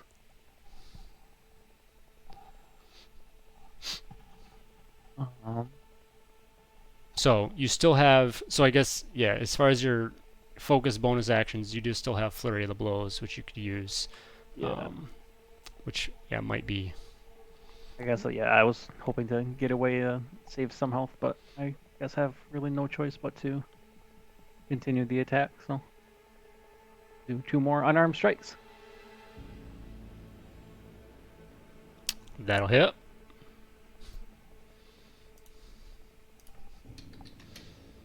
One more. Goodness. All right. So, on the nose, you these last two, you're grappled and you're just trying to get out, but you realize that might be all for nothing, and you let out 2 more powerful strikes with your monk teachings, and the Wookiee is just looking rough, and he lets you go and steps back, and the other Wookiees are just hollering at him. Xanos is frustrated, and Papra puts out his hands and yells out, "Enough! We have seen that we have seen a clear winner."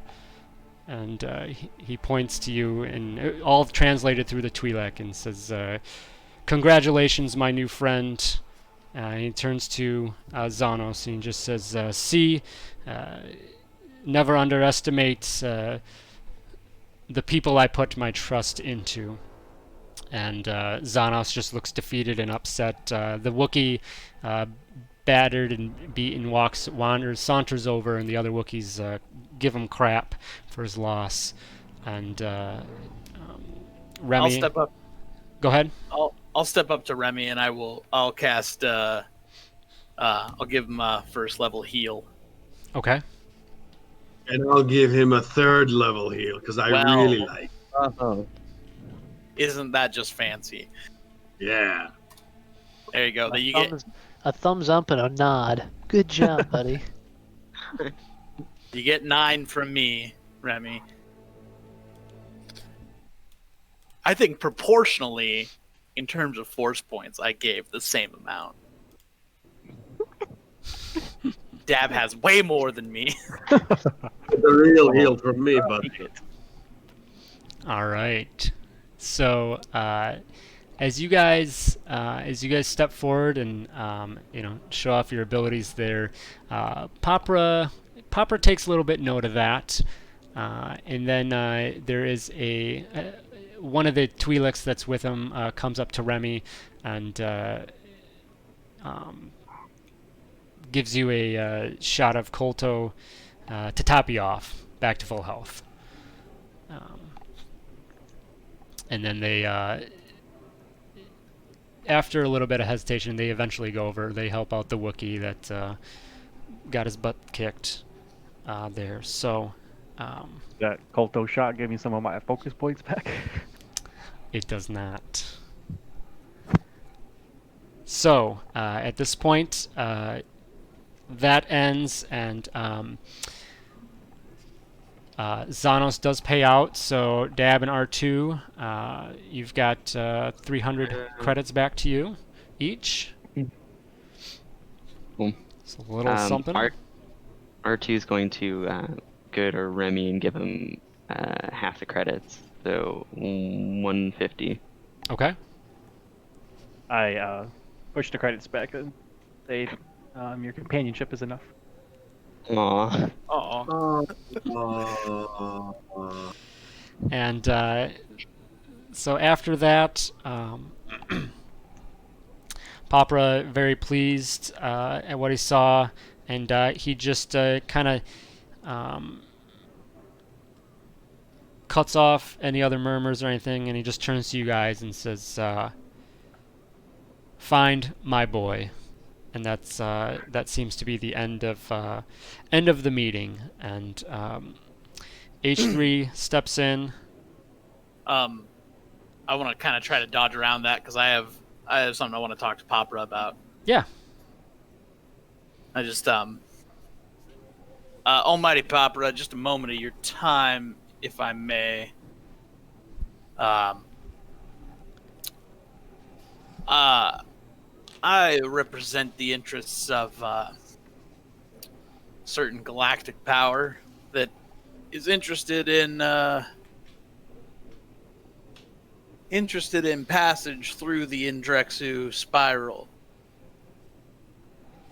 And we understand that you might have some navigational data that could help us out with that. He considers or thinks on your questions, your statements, and he says through the translator, yes, as I mentioned, that will be the main route to get to Endragad. The starship I have provided will include the specific coordinates needed, but of course I assume that you're referring to those organizations that would like to utilize this route for their trading. Yes. The organization I represent would be willing to pay handsomely for navigational data regarding the Indrexu spiral. Says, well, we have tried to set up negotiations before to take a little off of those goods that would go through the spiral, but initial negotiations didn't seem to work out so well. Well, I am sorry to hear that, but my superiors have authorized me to conduct a sizable payment to you, should you choose to share this navigational data. It is negotiable, of course, but they have asked me to convey a price of 350,000 credits. He leans a little back and considers this, thinks about it for a second. He says, I'm sorry, but that is much too near the initial negotiations from your superiors, and unfortunately that is near the number that we were not on agreement of. Well, I'll have to talk to my bosses, but I think I can go as high as 450. Give me a persuasion check. All right, these are my specialty. Oh, I actually have proficiency. And just so I'm clear, Todd, because that's not the full amount. I was trying to start lower. Mm-hmm. He's not, like, if Popper accepts a certain amount, he's not going to be able to see that it was, like, for a full 500,000, was he? Will he? Because that would feel bad. Right. Give me. What's your intelligence? It's an 8. Ooh. Okay. Yeah. So give me an intelligence roll. Oh, come on now. Oh, nice. Wow. Modified 1. All right. So as far as Cade, Cade is thinking. Cade thinks he can save some money here. Yeah, that's where we'll leave it. So that might not end super well. But here's my persuasion check. It's not very good anyway. So Popper thinks it over, and he says,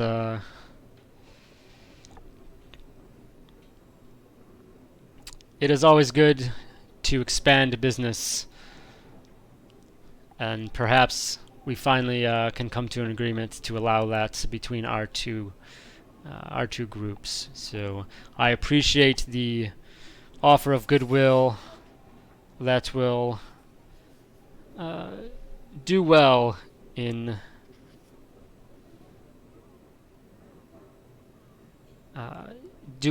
allowing this to happen. Well, that is excellent news. So he kind of motions and has a Twi'lek step over and kind of comes out, almost hands open for you to present this offering. I will. I mean, it was transmitted to me. I guess I can upload it to a data pad or something. I don't know. Yeah. Yeah. I will do that. Okay. But yeah, we'll say that you mentioned that, and then they come over with a device for you to do that. All right. I do so, and the navigational data. He says that, as I mentioned, that is on the ship, and Very well. you will have access to that. So you transmit the data over, and the Twi'lek that had that walks over and shows it to Popra. This is going to be awkward. And begins to giggle, and then Popra lets out that classic deep Hutt laugh, and just points at you and just says, "Stupa, haha." Hey. And I don't. It's not my money. And I thought I might have a little bit tougher time haggling you down a little bit, but you're welcome to the full thing if that'll. He, through the translator, he says, I applaud your efforts, but to know that it's not easy to haggle a Hutt. Oh, I know. And I then know. with that, he says, "Now, please let me be and find my son." I will bow and turn to leave with the rest. All right, so H3 steps inside, motions for you guys to follow him out of the chamber.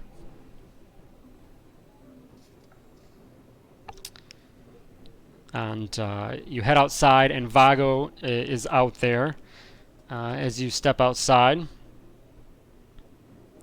And at this time, he turns and is escorting you back to the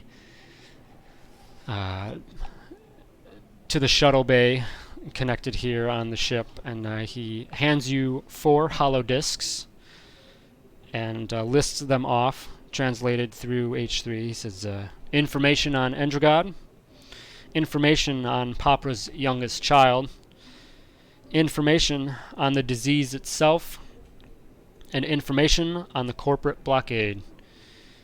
The ship's on the ground now, if you want to take a look at her. We'll be loading the spice this afternoon. You can take off potentially by day's end, tomorrow at the latest.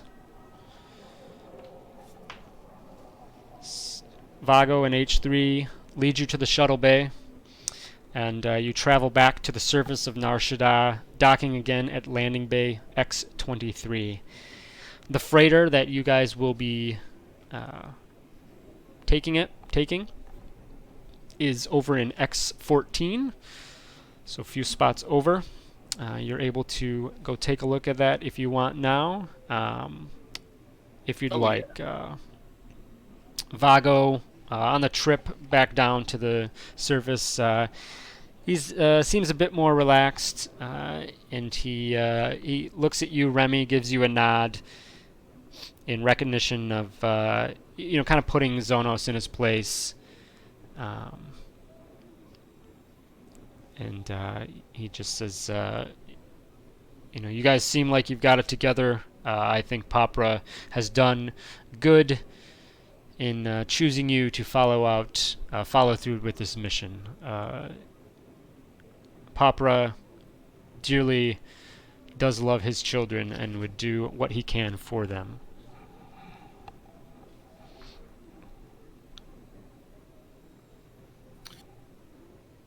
Well, we'll make sure to we'll find Popper's kid. I do not know you well, but I do trust that that you will. But just know, Mika, he's not a typical Hutt. Very energetic, and very involved with his parts of the business. He has gotten into trouble before, usually trying to find out things hidden to other Hutts. His discoveries are often very profitable for the clan, but he's just a bit ambitious sometimes.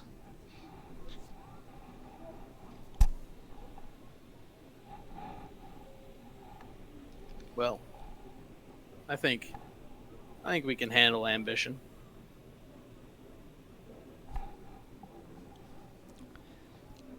So with that, the shuttle heads back, gets back to the surface of Nar Shaddaa, and upon landing, Vago lowers the ramp, and as you guys are filing off, he produces a large device that looks like a cross between a hypodermic needle and a staple gun.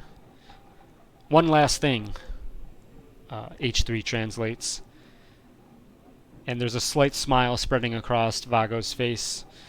You're going to need your shots. I actually will not. But HK and RT sort of just look at each other like, oh no. All right. So that was Cade. You're not gonna take a shot. I mean, Anti-vaxxer, huh? I guess Oh no.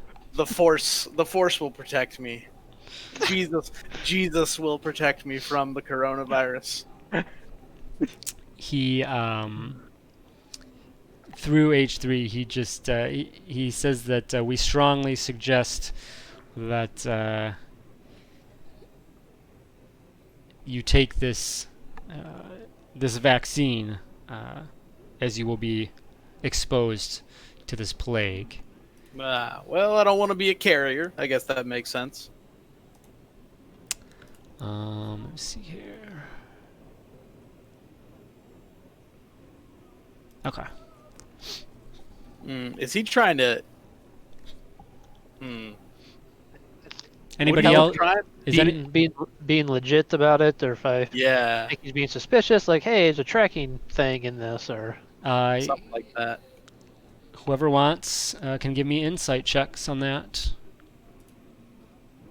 Man, I'm killing it today. Oof. Oh.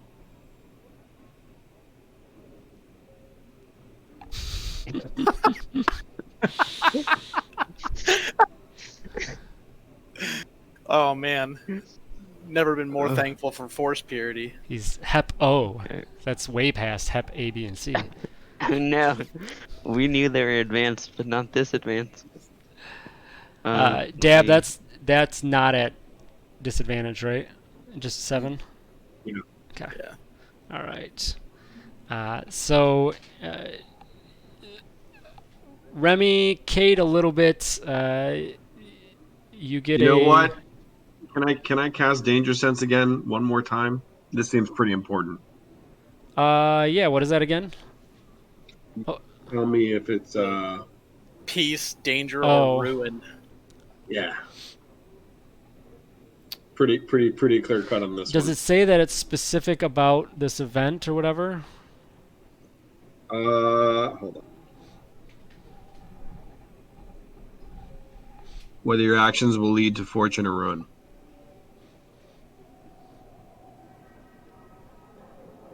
Now, that last paragraph comes into effect, right? Because you did would, cast yes. it today, didn't you? Yeah. Used it No, he did it before last he went night to bed? before bed. Oh, okay, It was- that's right. That's right. Yeah. Smart. Okay. I'm using this at least once a day. So you concentrate on this specific situation, this event, and as the others are kind of thinking over their actions, and Vago looks pretty impatient and wondering why you wouldn't consider this. So thinking about this specifically, you receive this. Give it to me, baby. So It's okay, guys. Hey, we need it. he reaches out, injects, and with a little bit of a psh, it injects into you, and it's for the most part painless. And he explains that as he finishes up, he says, this is good for 30 days. This is the same medicinal spice we're delivering in a solution of Bacta and water. It should provide immunity. But we're not 100%. But it will certainly, it certainly has done well from what we've seen. Cade, you're gonna take it then? Yeah, I'll take it. I don't know if force purity prevents me from being a carrier, Couldn't so I'll tell take ya. it. All right, so Cade takes it. Anybody else? Rix and Remy. HK will walk up. Vago does. Remy will hold his hand out, Okay, arm out. so you take it, and Rix.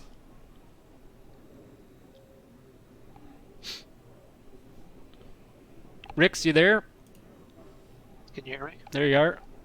Yes, I will take the shot as well. Okay. So he gets you guys. He just he doesn't really even acknowledge the droids. Just waits for you guys to continue to move on. And lastly, he provides you with a pouch containing 10 doses of vaccine, as well as a hypodermic spray. And he says that he insists and instructs that this is to be used for negotiations with local population. 2 doses should be saved for Mika, as needed.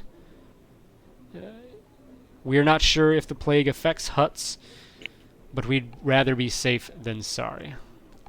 Very well. I possess some minor healing abilities, but I have been known to dispel diseases. So I might be able to negotiate with that as well. I'm talking mostly to the group at this point. Alrighty, excellent.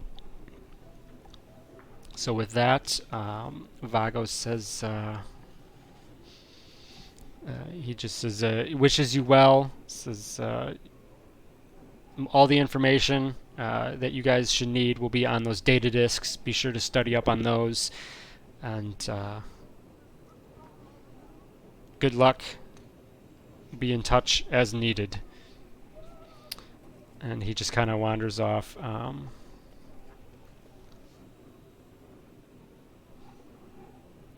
Actually, no, he's going to be at the ship.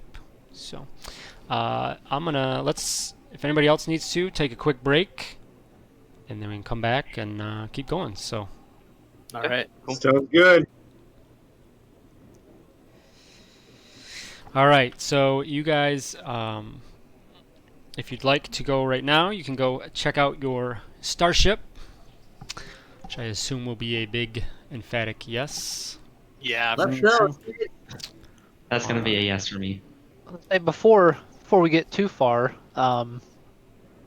who exactly is it you're working for with those negotiations back there? Well, That is your real name. okay, it's my real name. Y'all are so suspicious.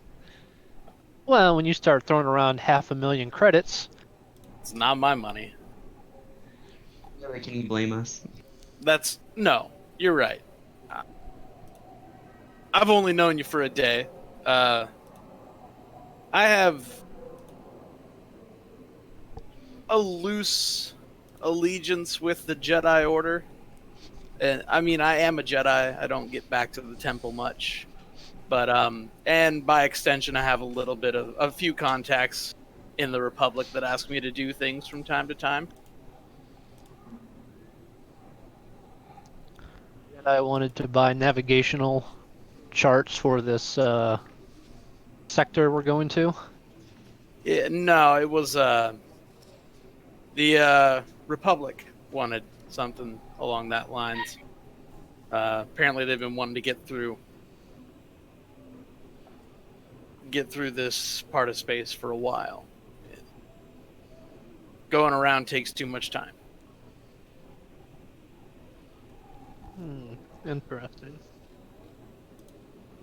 That's what my call was about. I noticed a couple of you noticed that.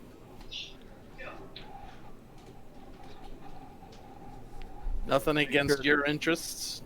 There weren't any unexpected surprises before we went and met with a Hutt. They can be rather unforgiving. Yeah, I'm acutely aware. No, I'm not going to jeopardize whatever jobs we're doing out here.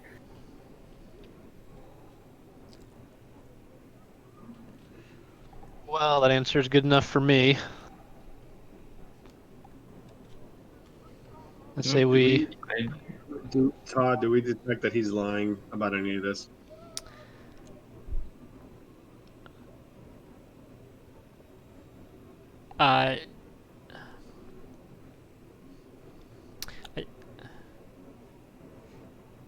No, he's up front. My only hesitance there is just I hate insight checks against each other are just the worst things to try and do. So I was thinking of if you, but Yeah. there's no reason to have dice rolled here. So no, he's you guys feel very confident in the truth behind his statements. Okay. Let's go to the ship, nerds. Let's go see what the Hutt's pulled together for us. All right, so Vago does actually come along, and you guys head to landing bay X14 and head in there and see, pretty decent size ship there. It's an older model. It's a Sawantech TL1200 freighter. You guys should all have that document shared, so you should have all seen that pop up. And give you an idea of the layout of the ship and whatnot. And then I'll have I'll build a sheet for this later. There is some additional upgrades to it. Is anybody proficient in piloting? Yes. Yeah, I think R2 is. Whoever is proficient, you can give me a piloting check. Flying's for droids. Give me. Ooh. Oh. Remy, did you say? Yeah, once I closed out the wrong. Okay. All right. So, you guys do some initial inspection of the ship, and everything looks pretty good. All the systems look to be in good shape. It's an older model, but it's been significantly upgraded. You don't see any really recent battle scars. There's some dents, which may suggest that it's run through a blockade or more here and there, but or withstood some asteroids. But it looks pretty good. Engine is good shape. Weapons have been significantly upgraded past those of a typical freighter. There are 2 turreted quad lasers, a pair of ion cannons, a tractor beam projector, and some concussion missile launchers. So this thing definitely can pack a punch behind it if it needs. As you guys step inside and wander through, Vago says that you guys can bring gear aboard immediately if you wish. Check it out, and you're able to, if you don't leave tonight, you can spend the night here aboard, or if you want to head back to other lodgings within on Nar Shaddaa, you can do that as well. And inspecting the rest of the ship, all the other systems look good. The nav computer looks to be in working order. R2, as you check that out, you do see the mentioned coordinates or the navigation information for the Indrexu spiral that Popra had mentioned. So that is there. Anything else you guys would like to look into or ask about the ship initially? The back to We have hollow chests. Hollow chest, yes. Oh yeah. tank will heal us. Yeah, it should. It's probably not a. It's not the one that you can bring you back to life. Yeah, Star Wars 5. It's not a Star Wars 5e back to tank, so we'll have to maybe homebrew that. Because I don't know if it's been changed yet, but I think because I think this is still technically a medium-sized ship. That a back to tank in a med bay, I think, is not in medium-sized ships. So, but there will still be some benefit there. I won't take that out completely.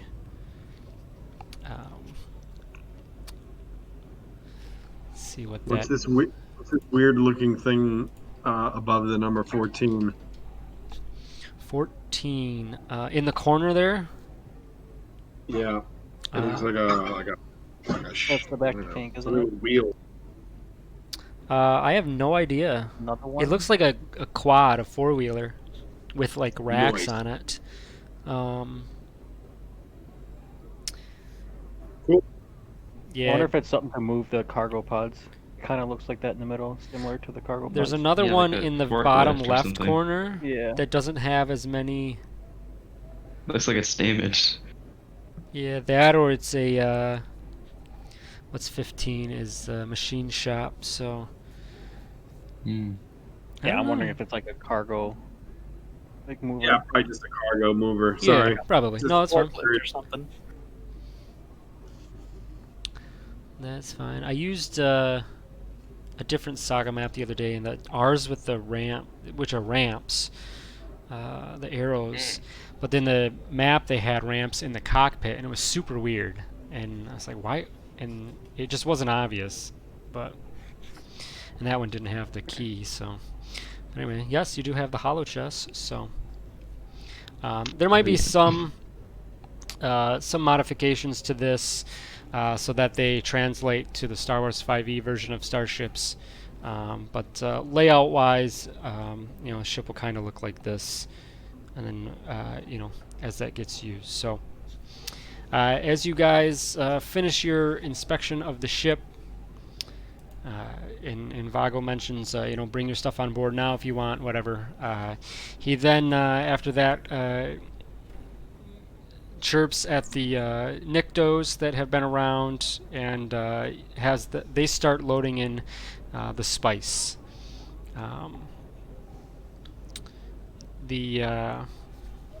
Loading in crates of spice. It's large sealed containers. Whoever wants can give me an. We'll say a medicine or a lore check, whichever is better for you. God. Man, you guys are kind of rough rolls tonight. Yeah, no joke. So, but Cade, you would know at least that, easily know that the spice is photosensitive. Raw spice is photosensitive. It's mined in the dark, usually on Kessel, other planets. So given these containers, sealed containers, that's part of that. Spice that is manufactured or whatever you want to call it, medicinal spice, it can be used or looked at in sunlight, examined, but it can start to lose its effects until it's before it's used. So Vago goes on to explain that the spice must be mixed with Bacta to produce the vaccine for the plague. And yeah, as I mentioned, he did give you guys the hollow discs, so I'll give you information on that. Mika the Hutt, Endragad, the CSA, and finally the Plague. And if anyone knows what actually that image is of the Plague, I'll give you inspiration. And secondly, if anyone knows what famous Star Wars character was born in the year 200 BBY, the setting of our adventure, I'll also give you. But don't cheat. Oh, It's not fun if you cheat. 200 BBY's got to be. Dave, is that Chewbacca? It is. Yeah. Yeah. There you go. I was just thinking, I found out the other day how freaking old he was. Mind blowing.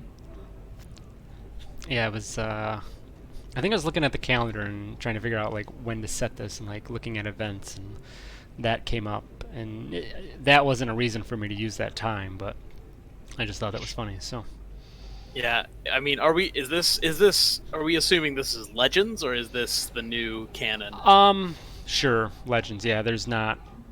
There's nothing like Yeah, yep. There's a not really. like 1,000 BBY to up until like nearish the Phantom Menace. There's Right, nothing going on. which is yeah, which I really think hope is they expand on that. right. What did we say, Remy? You remember we were talking about, or anybody else that knows the High Republic is like, is that like 400 or something? I thought it was.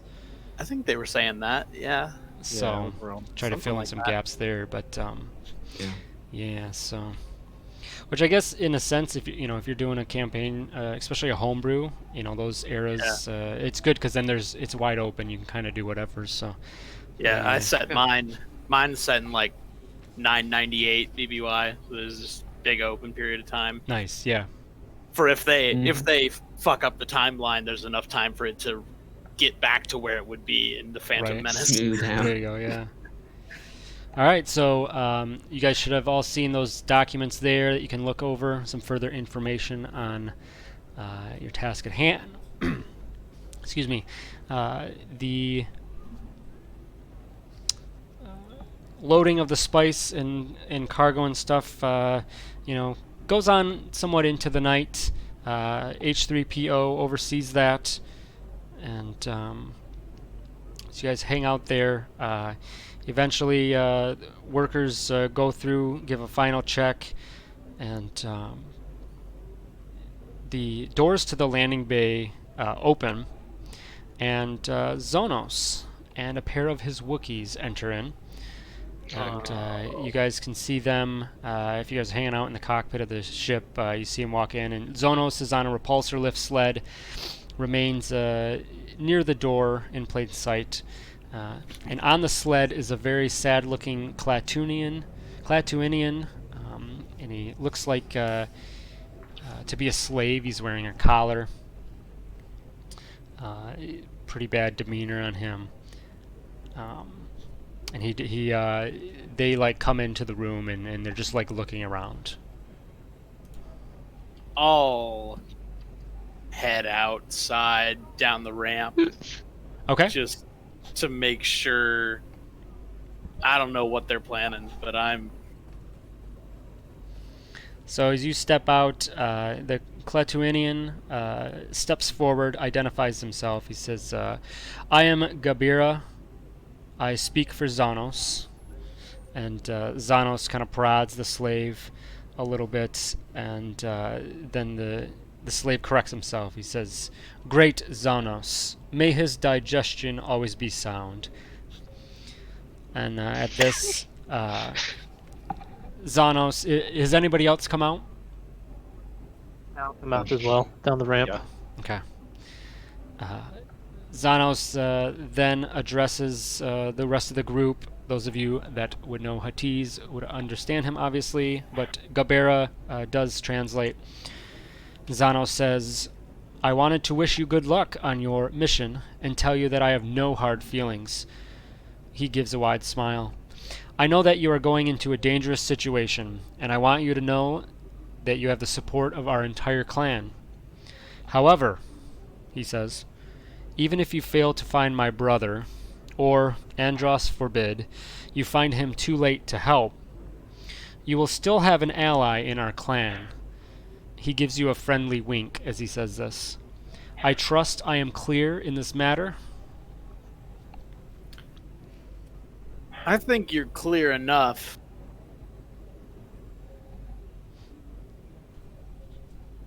You would prefer one outcome over another?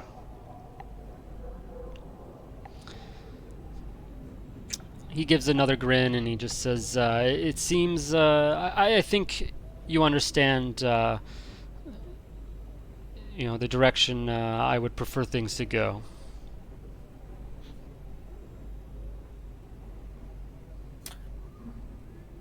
My Kate's arms, which are crossed, just kind of like unfold and hover down next to the holsters on his thighs. Not going for the weapons, just there. All right. I think you're pretty clear. But your father was very particular about the outcome that he wanted. And your father's the one paying us. He just nods his head in agreement. He says, yes, I understand.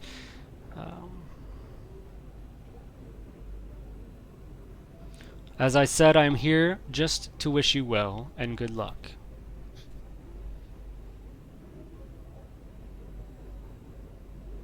Well, one last thing he adds is,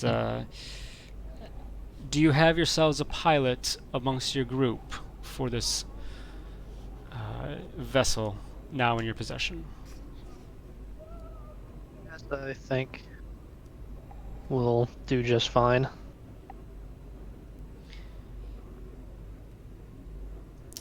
As he says this, you can see a little bit of a anxious and maybe almost hopeful expression in Gabera's face.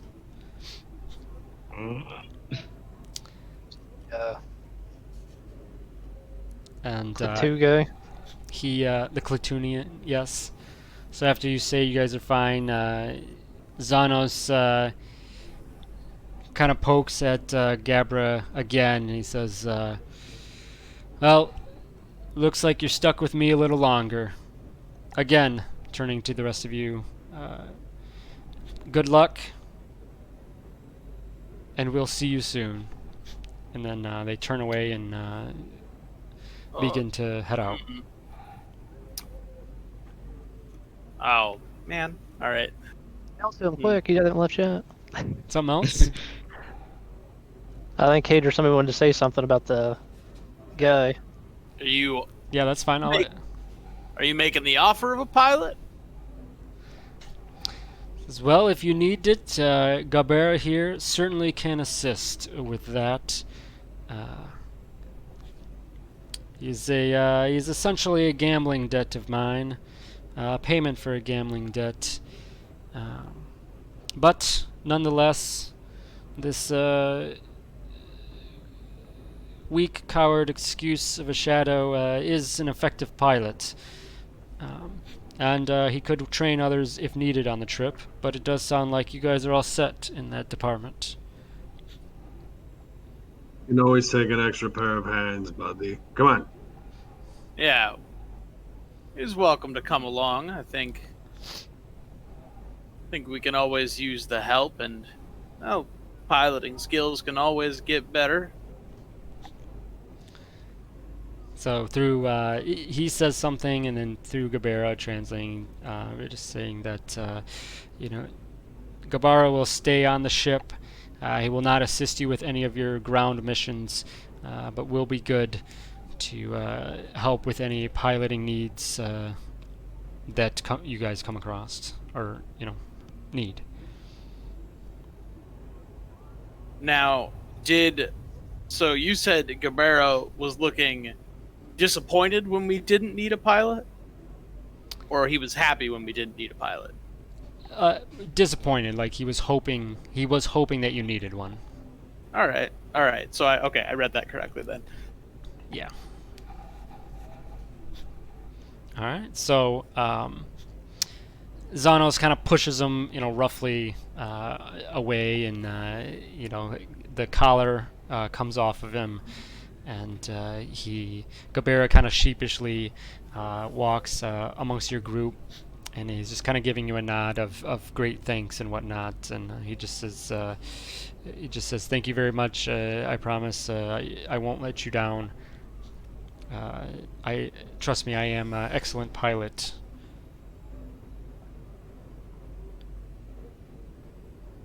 Good. All right. That's good to know. Well, welcome aboard. Did then the Hutt left then at this point? Yes. So yep. Xanos would then head on out with his Wookiees, leave the bay. So you guys are now there. There's a few other people, some Nyctos and H3 there, just finishing up final loading of cargo and things like that. But basically, it's getting a bit later in the evening, and you guys are now basically ready to call it an evening, and then you can set sail early in the morning. Cool. I wanted to ask, what was the Clatuian's name again? Gabera, Gabbera. Just want to ask him, and I guess also kind of just take a look and say, don't have any tracking device or recording things on you, do you? He immediately shakes his head, and he almost motions like he's not wearing anything extravagant by any means. Very simple clothes, given he was basically a slave to Xanos up until now. He says, I understand the concern, but no, nothing has been implanted on me.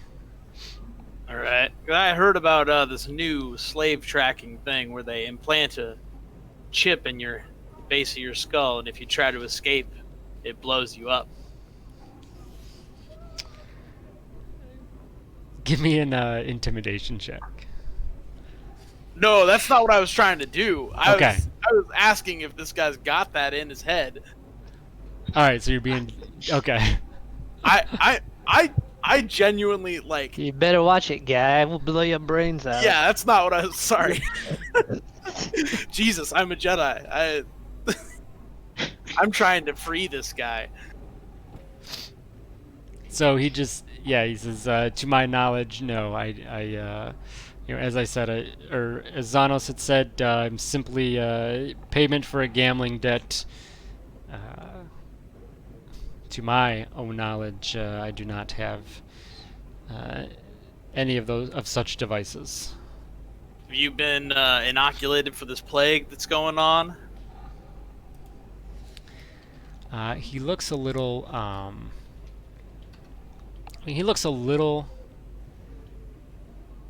concerned at mention of it, but he says, "Yes, I've been taken care of in that regard." All right. Well, I think between you and R2 and Remy, we've got some pretty fine pilots on our hands. But Due to fire hazard, all organisms in gaseous state are required to work if at all times. you're welcome to take a load off. Operation.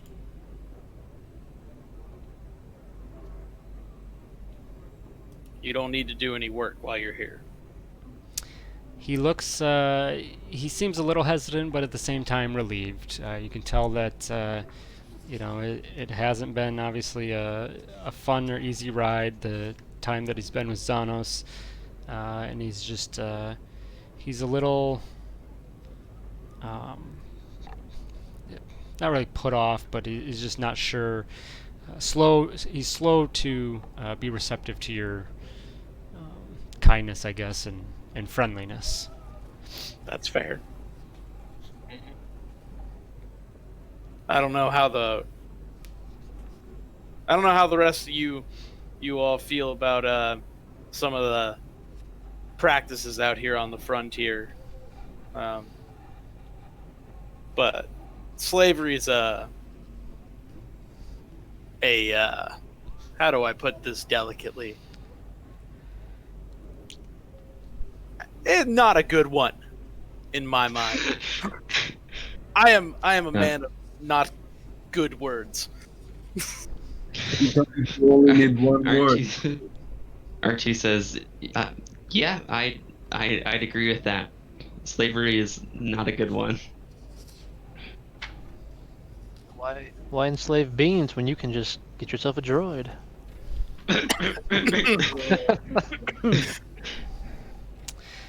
So as you mentioned this, and you're saying this, Gabera, he looks around. It seems like he's looking around to make sure that Xanos is gone, and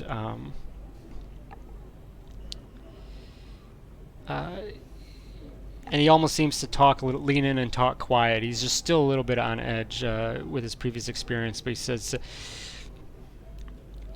it's interesting that Papra's son is able to get away with slavery, because Papra himself does not deal in slaves. It's one interesting quality of the great Hutt. I think why he does so well in business with other non-Hutts. I'm sure his father would be very disappointed in him if he discovered the practice. Oh, I'm sure. And I think, Gabera, you don't have anything to worry about. Assuming we survive this mission, of course. He just looks at you and says, do you not think you can handle this? Oh, I think we can handle it. But there's always the off chance that things go sideways and we can't pull out of the slide we're in. Understandable, he says. But we've got the cannonball of Tatooine on our side, so I don't see what can possibly go wrong. That's right, baby. And that, I think, is a perfect quote to end the night on. So I'll take a power nap now. That's the quote we end on. all right, guys. Well, thanks. Good session. We'll see you in chat, and then otherwise in 2 weeks. Okay. Have a good one, guys. See ya. See ya. See you guys. Thank you.